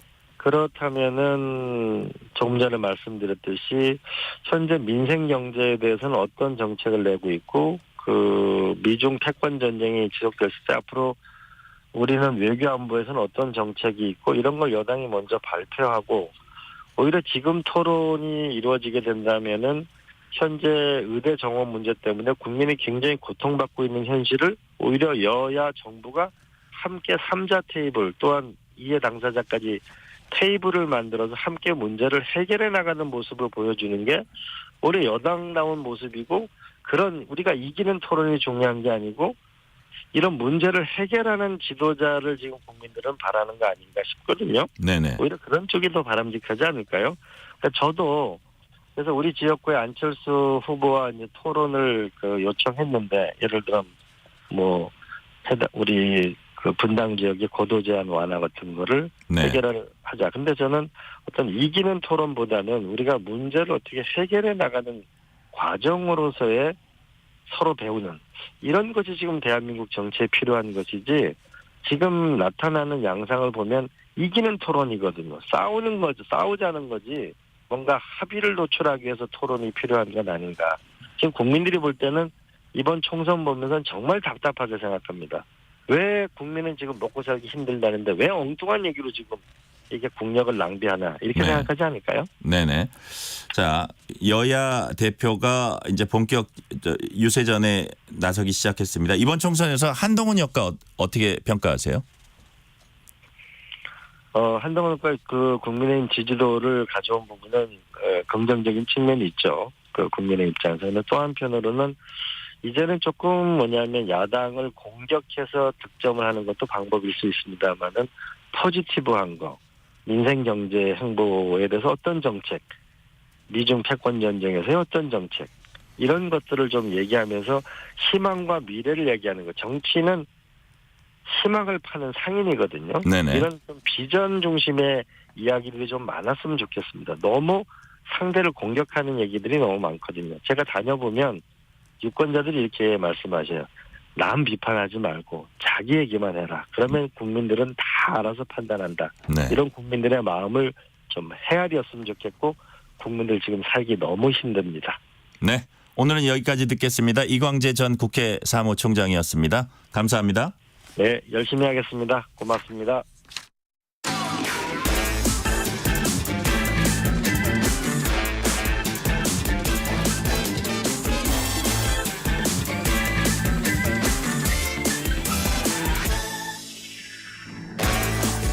오늘은 중장년층 귀가 솔깃해지는 정년 연장 문제 경향신문 박순봉 기자와 알아봅니다. 박 기자 어서 오세요. 네, 안녕하세요. 세계 여러 나라에서 정년 연장 논의가 이어지고 있습니다. 기대 수명도 늘어나고 고령화 사회로 가고 있기 때문일 텐데요. 싱가포르가 어제 정년을 늘리기로 결정을 했어요. 네, 현재 싱가포르 정년이 63세거든요. 2026년부터 이걸 1년 늘리기로 했습니다. 그러니까 2026년부터는 64세로 정년이 늘어나는 거고요. 그러니까 잠깐 참고로 우리나라 정년은 60세입니다. 싱가포르이 원래 우리나라보다 정년이 3년 더 길었는데 이제 2년 뒤부터는 4년이 더 길어지는 거고요. 그리고 또 하나 봐야 되는 게 싱가포르 같은 경우에는 정년 후 근로자 의무 재고용 이런 제도가 있는데 그냥 쉽게 얘기하면은 정년이 지난 직원이 일도 잘하고 건강하고 그리고 본인이 원하는 경우 그럴 때는 채용을 의무적으로 해줘야 되는 그런 제도예요. 그래서 정년은 현재 63세긴 하지만 65세까지는 재고용을 할 수가 있는 그런 구조가 돼 있습니다. 그러니까 기본적으로는 사실상 정년이 한 65세다 이렇게 볼 수가 있고요. 네. 그리고 앞으로 얼마나 이제 더 늘어나느냐? 2030년에는 정년을 65세, 재고용 연령을 70세로 연장을 하기로 했거든요. 그러니까 이제 싱가포르는 2030년이 되면은 70까지는 일하는 그런 나라가 되는 겁니다. 네. 싱가포르가 정년 연장하기로 한 건 무엇보다 급속한 고령화 때문인 것 같아요. 네, 2030년에 싱가포르 인구가 어떻게 되느냐 이걸 좀 전망을 해봤더니 65세 이상 노인이 전체 인구의 4분의 1, 그러니까 한 25% 정도를 차지할 걸로 이렇게 예측이 됐고요. 이건 당연히 이제 저출산 고령화의 여파입니다. 네. 근데 이렇게 되다 보면 노동 인구가 그만큼 줄어들게 되잖아요. 그래서 고령 인구의 취업률을 높여야 되는 그런 상황이 되고, 그래서 정년도 높이는 그런 상황이 있는 거고요. 실제로 이제 싱가포르 같은 경우에는 그 65세에서 69세, 그러니까 이제 노인들의 취업률이죠. 이게 OECD 회원국 가운데 3위거든요. 굉장히 네. 높고요.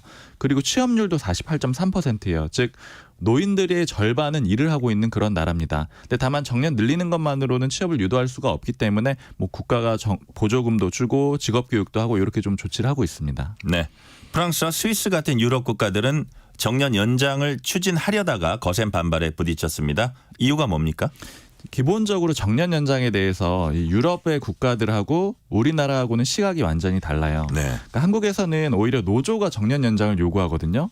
근데 프랑스나 이제 유럽 국가들 같은 경우에는 이걸 원하지 않아요. 그러니까 왜 그러느냐 하면은 기본적으로 유럽 국가들 같은 경우에는 연금 제도가 좀 잘 돼 있잖아요. 네. 그러니까 이제 정년이 끝나고 나면은 연금을 수령하게 되는데 그때부터는 이제 여유롭게 뭐 예를 들어 크루즈 여행도 다니고 이럴 수 있는 상황이 되는 겁니다. 근데 반대로 이제 우리나라 같은 경우에는 연금이 그렇게 충분하진 않잖아요. 그러니까 이제 일할 수 있는 기회가 있는 게 오히려 복지다 이렇게 보는 그런 상황이 좀 있고요. 프랑스 같은 경우에는 작년 3월에 이제 정년을 62세에서 64세로 연장하는 그런 연금 개혁을 발표를 했거든요. 근데 그때 정말 대규모 집회가 있었어요. 뭐 불도 나고 막 여러 가지 뭐 화면 영상들 많이 보신 분들 있으실 텐데 그만큼 많이 반대를 했던 겁니다. 근데 그럼에도 불구하고 프랑스 정부가 강하게 추진을 했던 거고요. 이게 왜 그러냐면은 이게 계속 연금을 이제 내는 사람들은 줄어드는데, 그러니까 돈을 내는 사람들은 줄어드는데 받는 사람만 늘어나기 때문에 이걸 막기 위해서 이렇게 추진을 했던 거고요. 스위스도 인식은 비슷한데 결과는 좀 달랐습니다. 지난주에 국민 투표를 했는데 이 연금 제도에 대해서 이제 연금 인상은 찬성은 했는데 네. 정년 연장은 반대했어요. 국민들이 투표를 했는데 이 얘기는 돈은 이제 더 많이 받게 되는데 그러나 일은 더 오래 하고 싶지는 않다. 이런 은퇴를 얘기가 빨리 하고 싶다. 맞습니다. 은퇴를 빨리 하겠다. 이렇게 좀 된 거고요. 그러다 보니까 이제 스위스 내부에서도 비판이 나오긴 했어요. 그러니까 오늘의 투표 결과는 미래에 대한 최악의 시나리오다. 이런 비판이 내부에서 나오기도 했습니다. 네. 반발도 크고 논란도 크다 보니까 정년 연장을 법적으로 규정하지 않는 나라들도 이제 나오고 있습니다. 어떤 네. 나라들입니까? 네, 일본이 좀 대표적인데요. 이제 기본적으로 미국하고 영국은 정년 자체를 폐지를 했고요. 일본은 이제 1994년부터 저출산 고령화가 굉장히 심각했거든요. 그러니까 옛날부터 좀 뭐 노인의 나라다 이런 비판들 뭐 이런 표현들이 있었잖아요.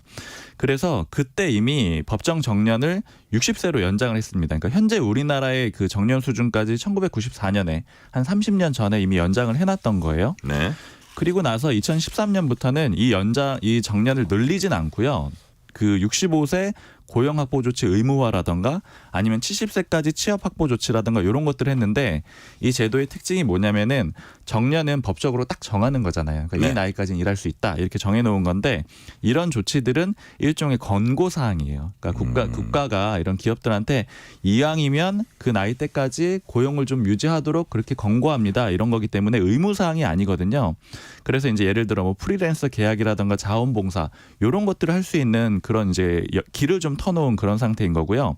이렇게 하지 않는 이유는 이제 법정으로 정년을 좀 규정하게 되면은 기업 입장에서 좀 부담이 될 수 있다라는 거예요. 왜냐하면 이제 처음에 맺었던 계약이 쭉 이어지는 거잖아요. 그런데 이제 그 과정에 60세 정년을 마치고 나서 재고용을 하게 되면은 그러면 이제 계약 조건을 좀 바꿀 수가 있죠. 이제 이런 것들을 좀 열어놓은 상태라고 볼 수 있습니다. 네.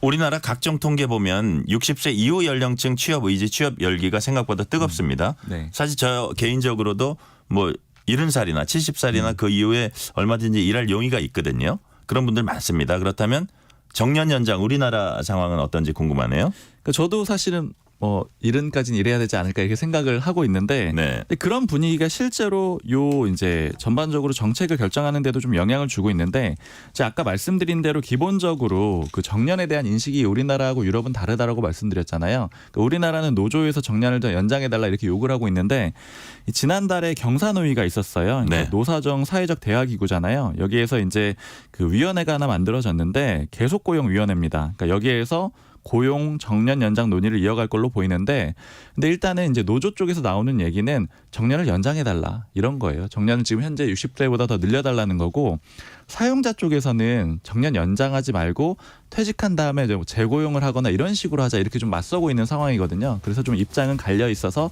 향후 상황은 좀 봐야 됩니다. 네, 논의 사항을 봐야겠군요. 여기까지 듣겠습니다. 박순봉 기자였습니다. 감사합니다. 감사합니다. 전종철의 전격시사 2부 순서 마치고 3부가 이어집니다. 잠시 후 8시 반부터 일부 지역국에서는 해당 지역 방송을 보내드립니다.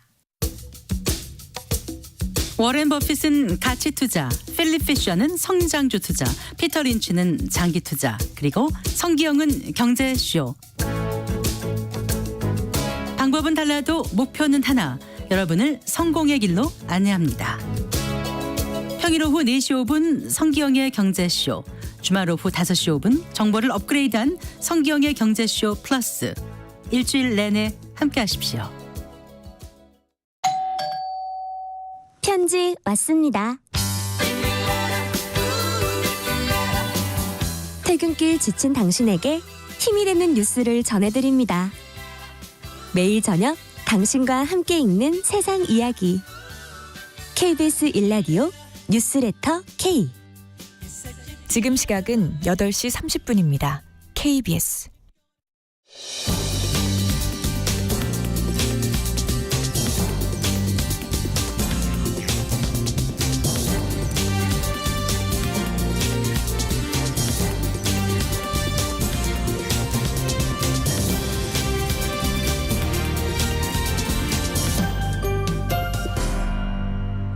전종철의 전격 시사.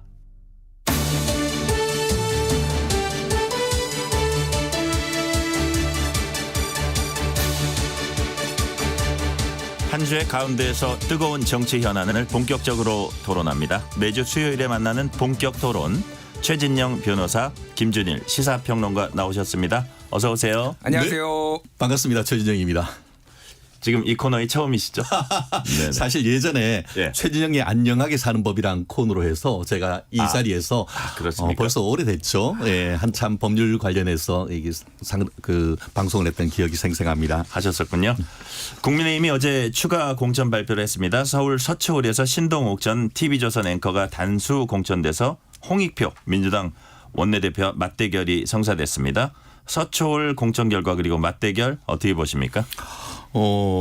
정치신인데 삼선 원내대표의 대결 뭐 이렇게 볼 수 있지 않겠습니까? 네. 근데 이 서초동이라는 게 여기 딱 저희 뭐 법률사무소도 있습니다만 서초동 하면은 법조타운으로 대변되는 곳 아니겠습니까? 네. 근데 이 서초울 같은 경우에는 법조타운뿐만 아니고 양재동, 저 멀리 원지동 뭐 이런 데를 해서 아마 제가 알기로는 강남에서 그러니까 서울에서 가장 넓은 지역구일 겁니다. 네. 그리고 또 의미가 있는 것이 윤석열 대통령 사저인 또 아파트가 있는 곳이기도 하죠. 그래서 지금까지 1990년 이후에 단 한 번도 이 보수로부터 어떻게 보면 민주당이 탈환해 본 적이 없는 그런 곳에서 이 원내대표를 이제 등판시킨 것 아니겠습니까? 과연 민주당이 뺏어올 수 있을 것인가? 저는 결론부터 말씀드리면은 뺏어오기는 어렵다. 대신에 선전할 가능성은 높다. 이렇게 평가할 것 같습니다. 서초갑은 사실 굉장히 보수적이지만 서초울은 지난번 총선에서 박경미 전 의원이 한 45% 정도 득표했는 전력이 있습니다. 네네. 그렇다 보니까 거기다 더 체급을 높인 원내대표를 등판시킴으로써 적어도 완전히 탈환하지 못한다 하더라도 실질적 득표율에서는 좋은 성적표를 내겠다. 이 정도의 어떤 목표가 아닌가 싶은데요. 뭐 저희 사무실 밖으로 보면 항상 이 홍익표 원내대표의 플래카드 사진이 보이는데 얼마나 선전할지 그게 오히려 포인트가 아닌가 봅니다. 그러니까 뭐 이제 우리 최 변호사님이 잘 설명해 주셨으니 전 다른 포인트로 얘기를 하자면은 제가 뭐 사람의 외모를 뭐 품평을 하는 사람은 아닌데 결과적으로 보면 잘생김 대결이 됐다. 미남 대결이 됐다. 미남 대결이요. 홍익표 원내대표도 굉장히 이제 이미지가 굉장히 부드럽고 좀 호감형이잖아요. 신동욱 앵커 마찬가지입니다. 어쨌든 뭐 이제 SBS에서 이제 TV조선 뭐 이제 앵커를 하면서 굉장히 좀 풍채도 굉장히 그러니까 키도 커요. 이게 네. 덩치도 크시고 약간 그런 게 됐어요. 결과적으로. 근데 이제 제가 주목하는 거는 이 강남 상구에만 TV조선 앵커가 2명이 들어왔습니다. 예, 송파갑에 이제 박정훈 앵커가 들어오고 이렇게 들어왔어요. 이번에 이제 그래서 이 국민의힘에게 TV조선이란 무엇인가? 저는 뭐 이런 생각이 좀 드네요. 굉장히 그러니까 같은 앵커였는데 호준석 앵커는 구로로 갔거든요. 완전 험지예요. 거기는 이인영 의원하고 붙어서 이길 수 있을까 그러는데 양지에 이렇게 하는 뭐 이렇게 배려를 하는구나. 뭐 이런 거가 좀 눈에 띄었습니다. YTN 험지, TV조선 양지. 이렇게 또 새로운 시각에서 봐주셨어요. 다음 질문 넘어갈게요. 대구 달서갑에는 박근혜 전 대통령 측근 지근거리에서 모신 유영아 변호사 단수 공천했습니다. 정영환 공관위원장 이런 말을 했어요. 아침까지 길게 논의했다. 정무적 판단이 들어갔다. 유영아 변호사 단수 공천 의미가 무엇일까요? 저는 사실 그 유영아 변호사님하고 같은 건물에서 또 근무도 했고, 그러세요? 또 홍석천 의원님 같은 경우에는 저희 형님 같이 고향 선배님이시고 친하게 지냈는데요. 그러시군요. 며칠 전에 전화를 했더니 그 말씀하시더라고요. 나는 박근혜 대통령과 싸우고 있다. 그래요? 그만큼 사실 그 홍석천 의원님 같은 경우에는 윤핵관 내지 준윤핵관이라고 불릴 정도로 지난 대선 과정에서 윤석열 대통령의 승리에 상당히 큰 기여를 했습니다. 그래서 그 달서갑 같은 경우에는 다른 예비 후보가 사실상 없었습니다. 그만큼 그 홍 의원님 같은 경우에는 그런 관계를 알기 때문에 다른 그 손님들이 없다 이렇게 얘기하죠. 예비 후보들이 사실상 거의 없을 정도로 홍석천 의원 같은 경우에는 누구보다 빠르게 어떻게 보면 공천을 받을 가능성이 높다라고 생각했는데 의외의 복병이 뒤에 이제 유영아 변호사님이 나오셨죠. 그리고 또 유 변호사님이 출마 선언하기 직전에 이제 그 대구에서 박근혜 전 대통령께서 본인의 회고록을 하는 그 홍보하는 자리를 만들었고 거기에 유일하게 그 우리 유 변호사님을 자리에 앉혔던 건 아니겠습니까? 그러면서 뭐라고 했는지 저도 그 자리에 있어서 생생한데요. 앞으로 나는 정치하지 않는다. 그렇지만 누군가는 앞으로 내가 계획하고 했던 부분을 이어서 해줄 수 있으면 좋겠다라고 했는데 그 누군가가 알고 봤더니만 유영아 변호사였다라고 보는 것이 지금 맞은 것 같은데 다만 홍석천 의원님 같은 경우에는 지금 시스템 공천이란 것은 말 그대로 평가를 해서 수치화돼서 그걸로 이제 공천을 해야 되는데 지금 현재 그 공관위원장님도 일부 정무적 판단이 있었다라는 말씀을 남김으로써 약간 이 부분에 대해서 오늘 지금 홍석천 의원님께서 또 그 국회에서 이 부분에 대해서 이의를 제기하겠다라고 예고했기 때문에 앞으로 어떤 식으로 지금 시스템 공천과 관련해서 문제 제기가 될지 조금 지켜봐야 되는 그런 부분이 있는 것 같습니다. 네. 두 가지를 봐야 될 것 같아요. 하나는 이제 윤석열 대통령이 계속 박근혜 전 대통령을 여러 차례 이제 방문도 하고 그러면서 소위 말해서 이제 보수 대통합을 이제 시도를 했다라는 거잖아요. 그거의 연장선이다라고 보면 될 것 같고 우리가 뒤에도 얘기하겠지만 이제 이재명 대표하고 조국 혁신당 조국 대표하고 만났잖아요. 그러니까 이 한쪽에서는 이제 조국의 강을 다시 거슬러 올라가고 있고 한쪽에서는 탄핵의 강을 다시 거슬러 가고 있다. 뭐 이렇게 보시면 될 것 같습니다. 근데 이게 이제 이 홍석준 의원 같은 경우에는 TK에서 윤석열 대통령이 처음 이제 대선 후보로 나왔을 때 3명이서 가장 먼저 이제 뛰어든 사람들이고 도왔던 사람이 그게 이만희, 정의용, 홍석준 이 3명이에요. 어떻게 보면 일종의 개국공신입니다. 상당히 이제 진짜 박근혜에 밀렸다. 개국공신이 뭐 이렇게 그 정도로 사실은 보수 대통합이 지금 절실하다. 이렇게 좀 보면 될 것 같습니다. 그래서 홍석준 의원은 본인이 공천받는 것에 대해서 별로 걱정을 안 하셨다고 주변에 얘기하고 다녔는데 최근에 좀 기류가 굉장히 급변했다. 이렇게 좀 보시면 될 것 같습니다. 네. 그래서 이분들을 이제 수도권 험지에 전략 공천하는 방안들도 지금 검토는 되고 있는 것 같습니다. 다음 질문 넘어갈게요. 국민의힘은 서울, 강남 등 전국 5곳에서 국민추천제 적용하기로 했습니다. 국민추천제 성과를 거둘 수 있을까요? 국민추천제가 도대체 무엇이냐 뭐 이런 얘기가 있죠. 그리고 그 모든 것이 대부분 다 뭐 보수의 성지라라고 할 수 있는 강남이라든가 아니면 대구 뭐 이렇게 지금 그 결정이 된 것 같습니다. 그런데 국민추천제라고 얘기하지만 그러니까 누구도 다 추천할 수 있고 제3자도 추천할 수 있고 또 서류도 간편하게 하겠다라고 얘기를 했는데 현지의 어떤 그 주민들은 국민추천제라고 쓰고 전략공천이라고 읽는 그런 분위기는 분명히 있는 것 같습니다.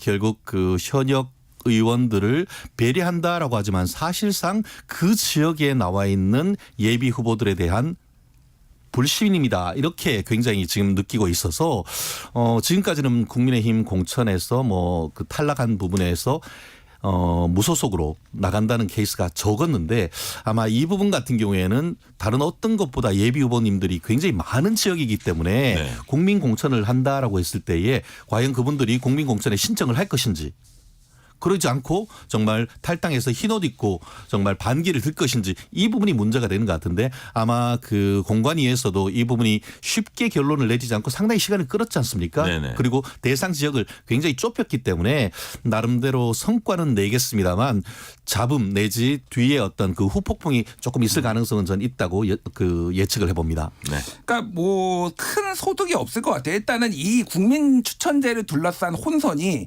처음에는 국민 추천제를 한다고 하니까 이거 어떤 방식으로 하는 거야. 좀 생각해 보겠습니다. 저희가 이렇게 얘기를 하고 몇 명을 할 것이냐 해가지고 처음에는 2자릿수 얘기까지 나오다가 엊그저께는 2곳에서 3곳 얘기가 나오다가 갑자기 또 5곳이 됐어요.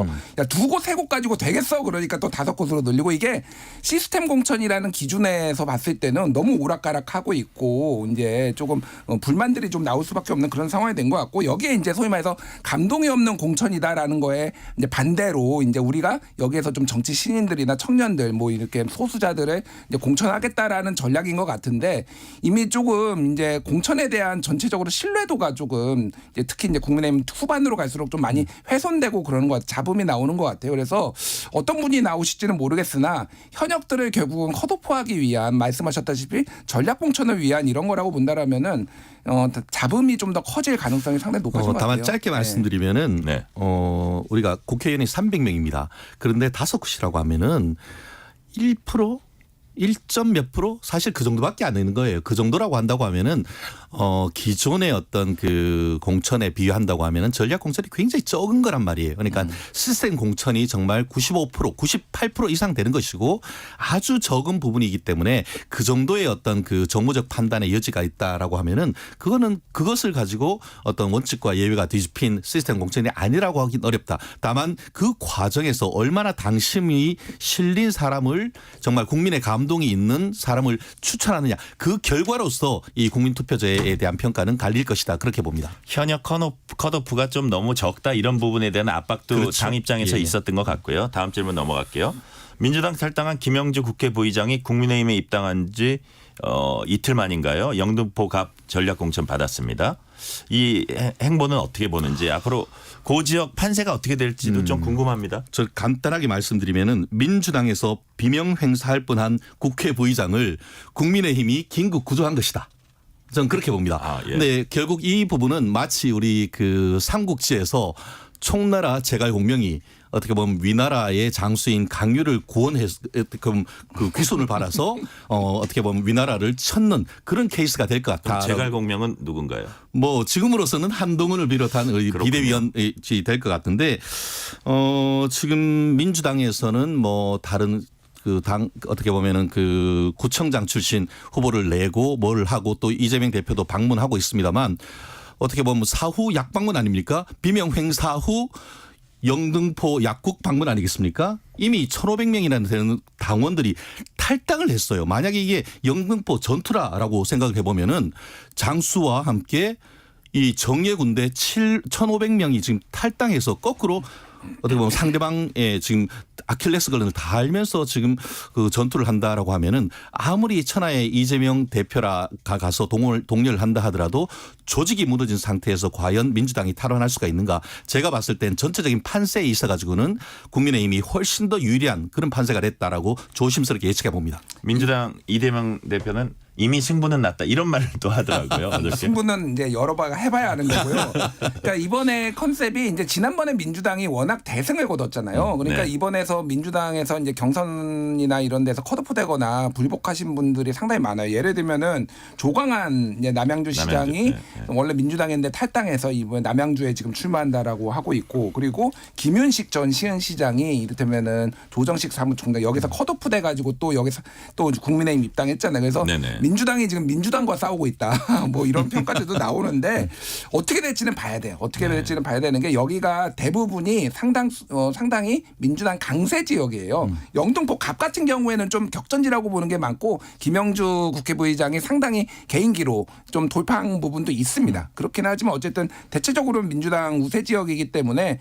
실제 막판에 가면은 아마 진영 결집이 되면은 지금 격전지는 영등포 을 말씀하신 거죠? 여의도 있는. 영등포 을도 그리고 영등포 갑도 생각보다 이게 그렇게 막 민주당이 엄청 우세 지역은 아니에요. 그렇다 말씀이시군요. 왜냐하면 1,500명이 탈당을 했다라는 거는 민주당 그 당원들이 그만큼 김영주의 조직 장악력이 대단했다라는 걸 반증하는 거거든요. 물론 그분들이 그러니까 김영주장이 국민의힘 입당하니까 다시 복당하신 분도 꽤 있어요. 이 중에서 탈당했던 분들 중에서 뭐 그렇기는 한데 어쨌든 만만치 않은 싸움이 될 것 같다. 여기도. 예. 네네. 자, 이재명 대표 배우자 김혜경 씨를 대선 당시 보좌한 권향엽 예비후보가 단수 공천 받은 걸 두고 여당 이제 낙하산 사천이다 이렇게 비판을 했고 여기에 대해서 야당이 강하게 반발했어요. 배우자실 부실장 여러 명 중 한 명이었을 뿐인데 무슨 사천이냐며 강하게 반발을 했는데 이제 결국은 이제 권 후보가 뭐 나는 경선하겠다 하고 경선 요구했거든요. 이 일련의 과정 어떻게 보셨습니까? 저는 대선 후보 사모님의 비서실에서 부실장이 여러 명이라는 사실에 충격을 받았습니다. 오히려? 그렇지 않습니까? 뭐가 그게 중요하다고 그 부실장이 그렇게 많아요.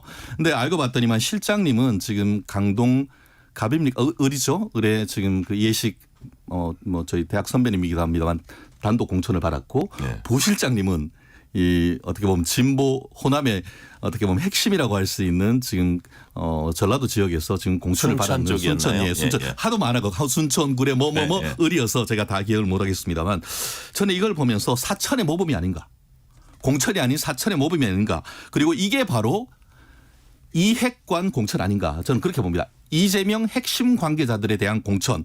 사실 지금 민주당은 국민의힘의 공천을 검사 공천이라고 하지만 검사 몇 명 공천 받았습니까? 그렇지도 않죠.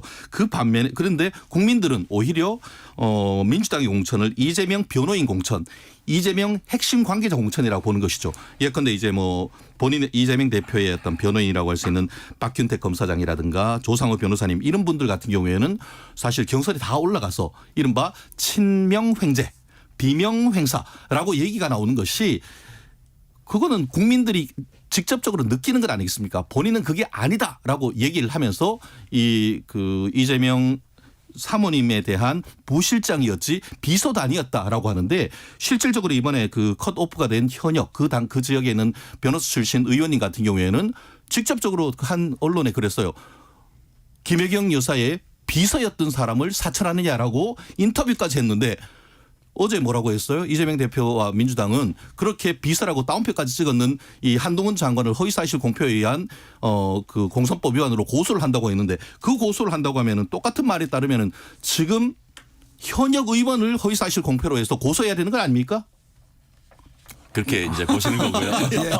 좀 격하게 말씀해 주셨어요. 저는 좀 너무 황당하더라고요. 그러니까 이게 민주당이 굉장히 민감한 부분 같아요. 왜냐하면 이재명 대표가 직접 기자회견도 하고 약간 격앙된 모습을 격앙된 보였어요. 모습도 좀 억울하다는 게 있어요. 어제 저한테도 민주당 모 인사께서 문자도 보내셨더라고요. 설명을 이제 막 하는 이제 문자를 이제 보낸 거죠. 그래서 이게 굉장히 아킬레스건 같은 거구나. 지금 그리고 가뜩이나 이제 공천 논란이 있는데 이게 좀 기름을 붓는 거 아니냐랑 뭐 이런 것 같습니다. 근데 이제 민주당의 얘기는 그거예요.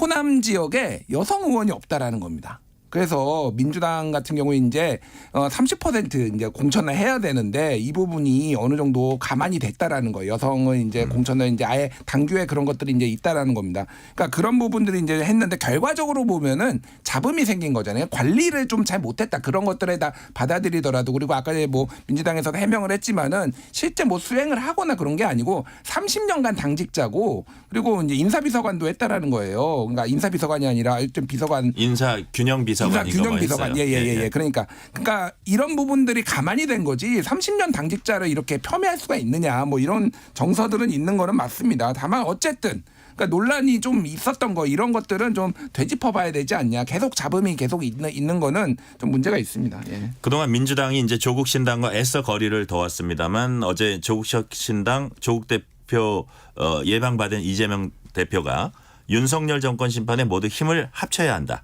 그중에 조국 혁신당이 함께 있다면서 이제 연대 가능성을 시사를 했습니다. 좀 이렇게 바뀐 것 같은데 왜 바뀌었을까요? 방탄연대.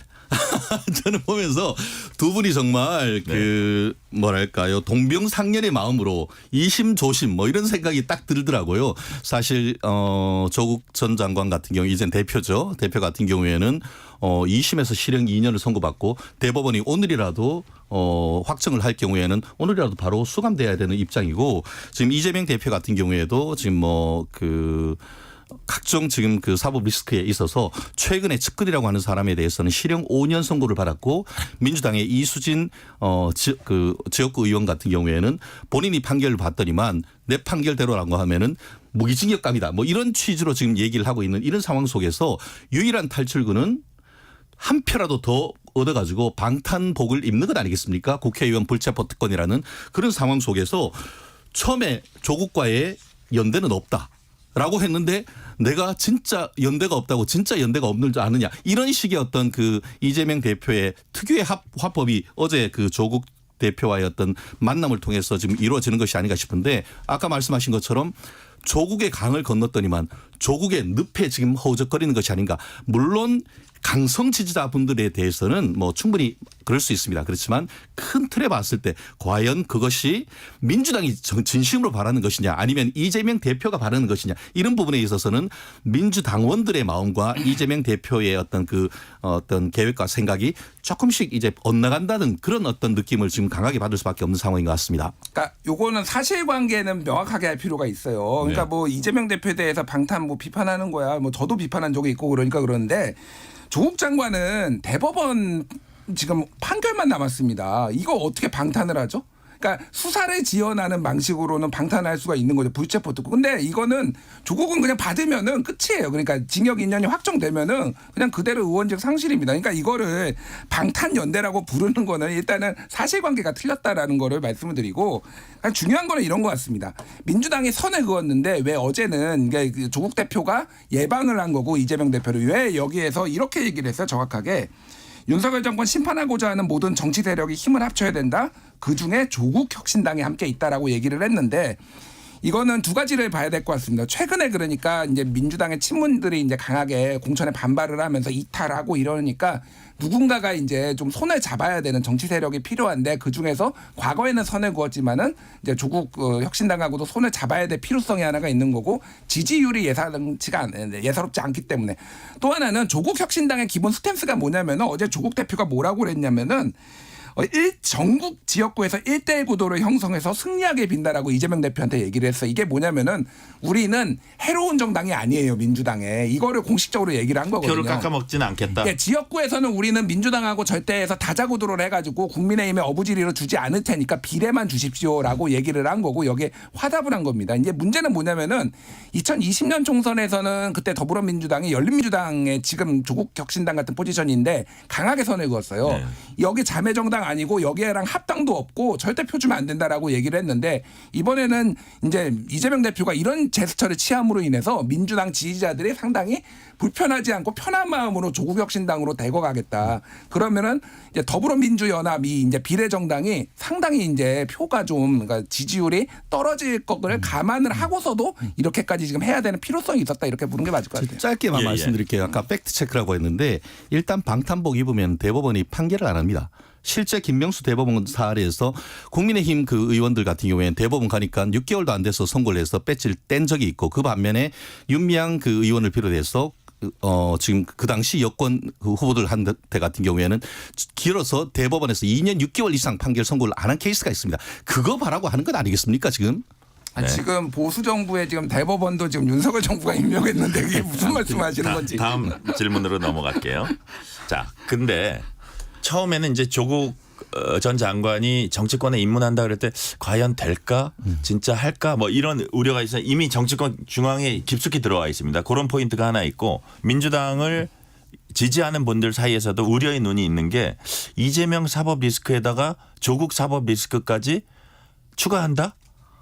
이거 중도층 다 이탈하면 어떡하지? 이런 부분에 그 우려도 있을 것 같아요. 어떻게 보세요? 그러니까 제가 먼저 말씀드릴게요. 그러니까 조국 조국은 사법 리스크라고 보기는 좀 힘들 것 같아요. 그러니까 이재명 대표는 사법 리스크가 맞는데 조국은 이미 2심까지 해서 2년까지 확정이 됐잖아요. 그러니까 이제 확정이라기보다는 이제 이 판결이 나왔고 대법원에서는 이제 법률을 보는 거니까 변호사님이 더 잘 아시겠지만 웬만하면은 오히려 사법 리스크라기보다는 불공정 리스크 뭐 이런 건가요? 쉽게 얘기해서 이미 다 국민들의 판단을 그럼에도 불구하고 조국을 나는 이제 윤석열 정부가 너무 이 검찰 정권이 싫으니까 하겠다는 분들이 있는 거니까 이게 사법 리스크 더하기 사법 리스크로 보는 거는 조금 제가 보기에는 정확한 분석은 아닌 것 같고요.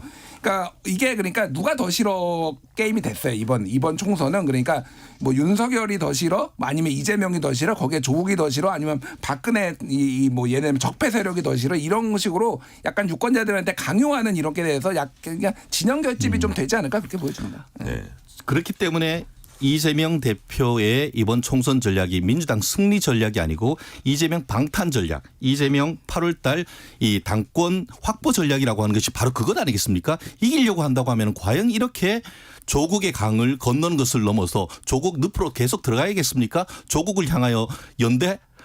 이거는 거의 뭐 섭을 지고 불로 뛰어 들어간다라고 밖에 볼 수가 없기 때문에 뭐 그런 점은 이미 벌써 수도권에서 지지율로서 어느 정도 나오고 있다라고 얘기를 하는데 그에 대한 모든 책임은 결국 이재명 대표의 몫이다. 저는 그렇게 봅니다. 다음 질문으로 갈게요. 민주당 공천에서 제가 보기엔 오늘이 되게 중요한 날인 것 같아요. 홍영표 의원이 이제 거취 관련 입장을 밝히는 것과 동시에 경선 결과 발표가 있습니다. 뭐 노영민 전 비서실장 이런 분들 쭉 전국적으로 경선 발표가 있는데 특히 현역 하위 10% 20% 이제 페널티를 먹고 경선을 치른 분들이 있어요.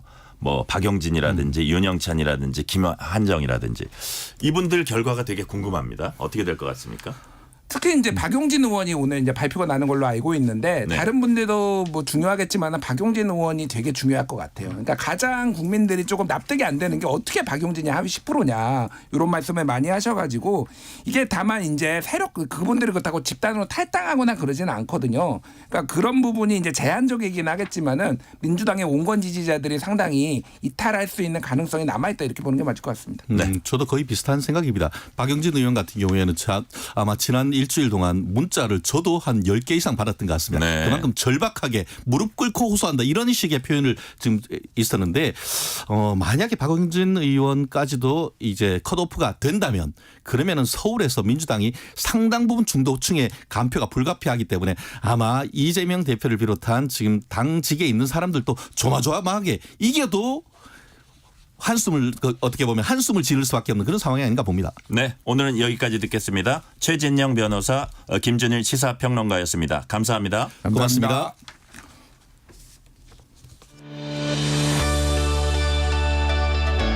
세상을 바라보는 다른 시선. 전종철의 전격 시사. 조금 전 언급된 여론조사는 YTN이 여론조사 기관 엠브레인 퍼블릭 의뢰해 지난 3일부터 이틀 동안 전국 유권자 1,004명을 전화 면접 방식으로 조사했으며 전체 질문자를 포함한 자세한 사항은 중앙선거 여론조사심의 홈페이지를 보면 됩니다. 일본에서 세계 최초로 생체 폐와 간을 동시에 이식하는 수술에 성공했다고 요미우리 신문이 어제 보도했습니다. 교토대 병원은 앞서 지난해 11월 선천성 각과 부전증이란 난치병을 앓던 10살 미만 남자 어린이에게 아버지의 오른쪽 폐, 어머니의 왼쪽 폐, 할아버지의 간 일부를 이식해 수술했습니다. 성공적 수술을 거쳐서 회복 기간을 거쳐서 지금 퇴원을 했다고 하는데요. 눈에 넣어도 안 아픈 자식 정도가 아니라 내 몸을 떼어줘도 안 아픈 자식이었나 봅니다. 3월 6일 전종철의 전격시사 여기서 마칩니다. 진행의 전종철 기자였습니다. 감사합니다.